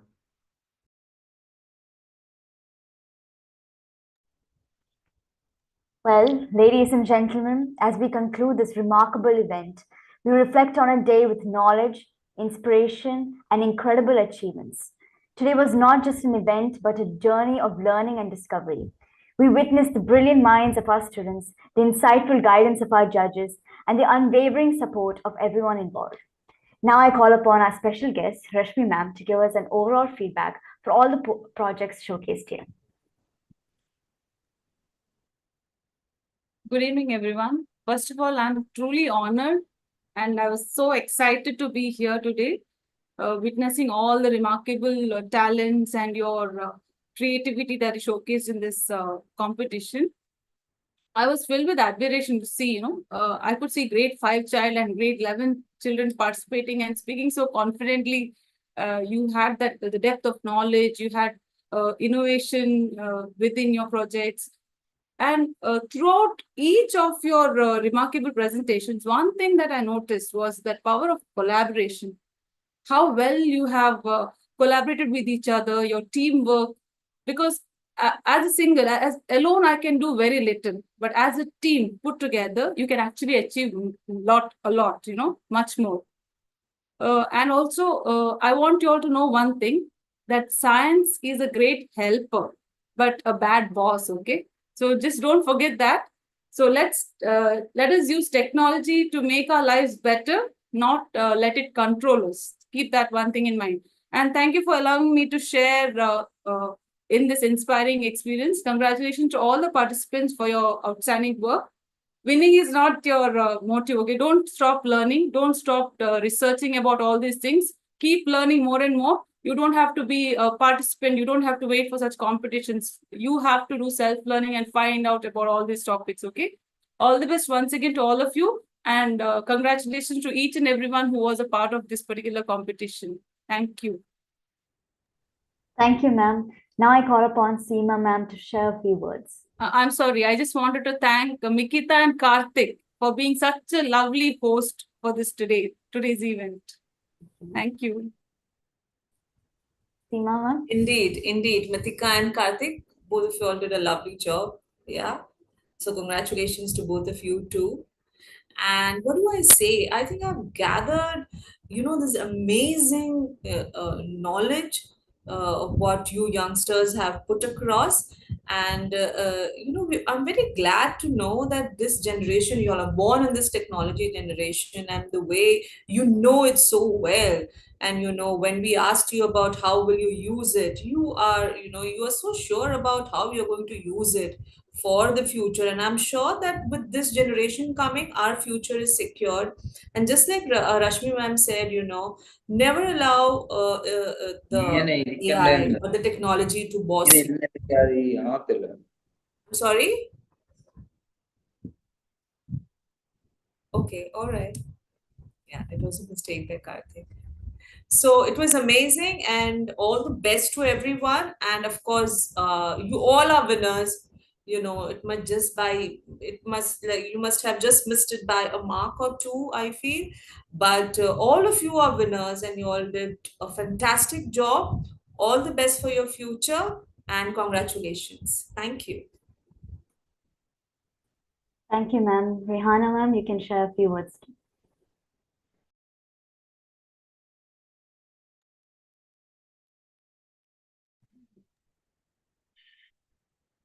Congratulations to all the students. You guys did an amazing job. I've seen the effort and the hard work and the dedication you've all put into making this possible. I've seen the passion and the dedication when you guys spoke and you talked about it. So I know it came from the heart, and it wasn't just a project that you guys had to do where let me do it and get it over with. It was something you guys were passionate about, and that alone speaks thousands and thousands of words. And that was resonated in your presentation and the way that you spoke about it, the way that you delivered it. So awesome job on that. You guys did marvelous with that. The knowledge you had when I asked questions was phenomenal. It wasn't where you guys had the opportunity to prepare for these questions and things like that. So I know you knew your content and you did your research, you had the background knowledge for it. So remarkable job on that as well.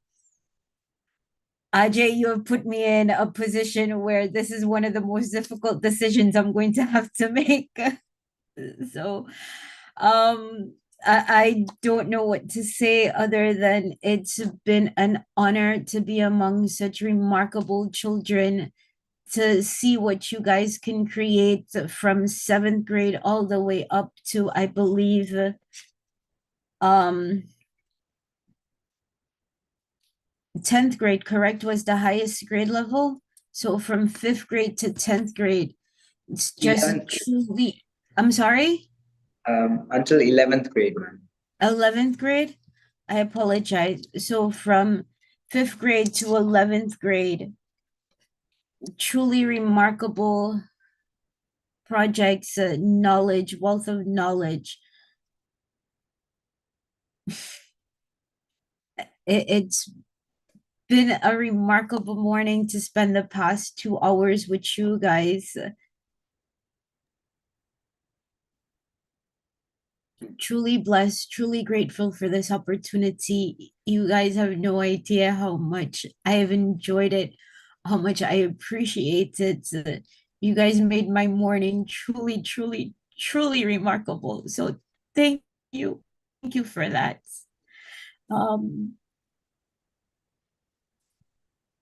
One thing I can tell you, especially my girls, boys, I know you boys, you have that backing from coming from an Indian family and Indian background. I know how my parents are with me. If you're not that typical, you fit that typical doctor, lawyer role. It's like you're not, you feel as if you're not living up to their expectations. But what I've experienced with my parents, and I've spoken to them about this, I am doing what makes me happy. and what my heart tells me to do. And to see the spark in these girls' eyes when they talk about what it is that they've done. And if these girls can follow that spark and do what their heart tells them to do and what truly makes them happy, you will see so many possibilities opening up for you, and you will see the world in a whole different aspect. You do not know what you are capable of achieving as long as you put your mind to it and you put your heart into it. There is no limits to what you can achieve. So, girls, go out and do what makes you happy. Follow your heart, follow your dreams, follow your goals. Same with the boys, but I'm going to push for them girls even more than the boys. Again, thank you again for having me here as your judge. I greatly appreciate the opportunity, the honor to be among such talented children this morning. Thank you. Thank you, ma'am, for your very touching and valuable feedback. Now I call upon our very own principal, Dr. Marina Sebastian, for saying a few words. What an evening. It was fantastic. I want to clap for all my children. It was really so fantastic. No words, mind-blowing. I was blown to the space and back, to be very honest. So proud of each one of you. Amazing. And the budding technologists have bloomed, and so well under the mentorship of Mr. Ajay and team. Hats off to you, Mr. Ajay. The training was superb. It is all very evident, right from the researchers to the presentations.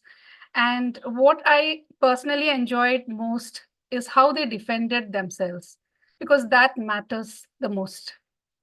You can do a lot of research, you can present, but how you defend yourselves and how passionate they were, especially all those, the junior most of them.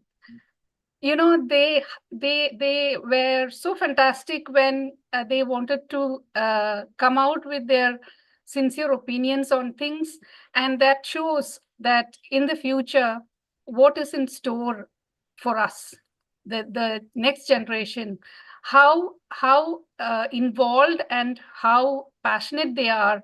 So we can expect, you know, a lot of new innovations, innovative technologies taking the world by storm.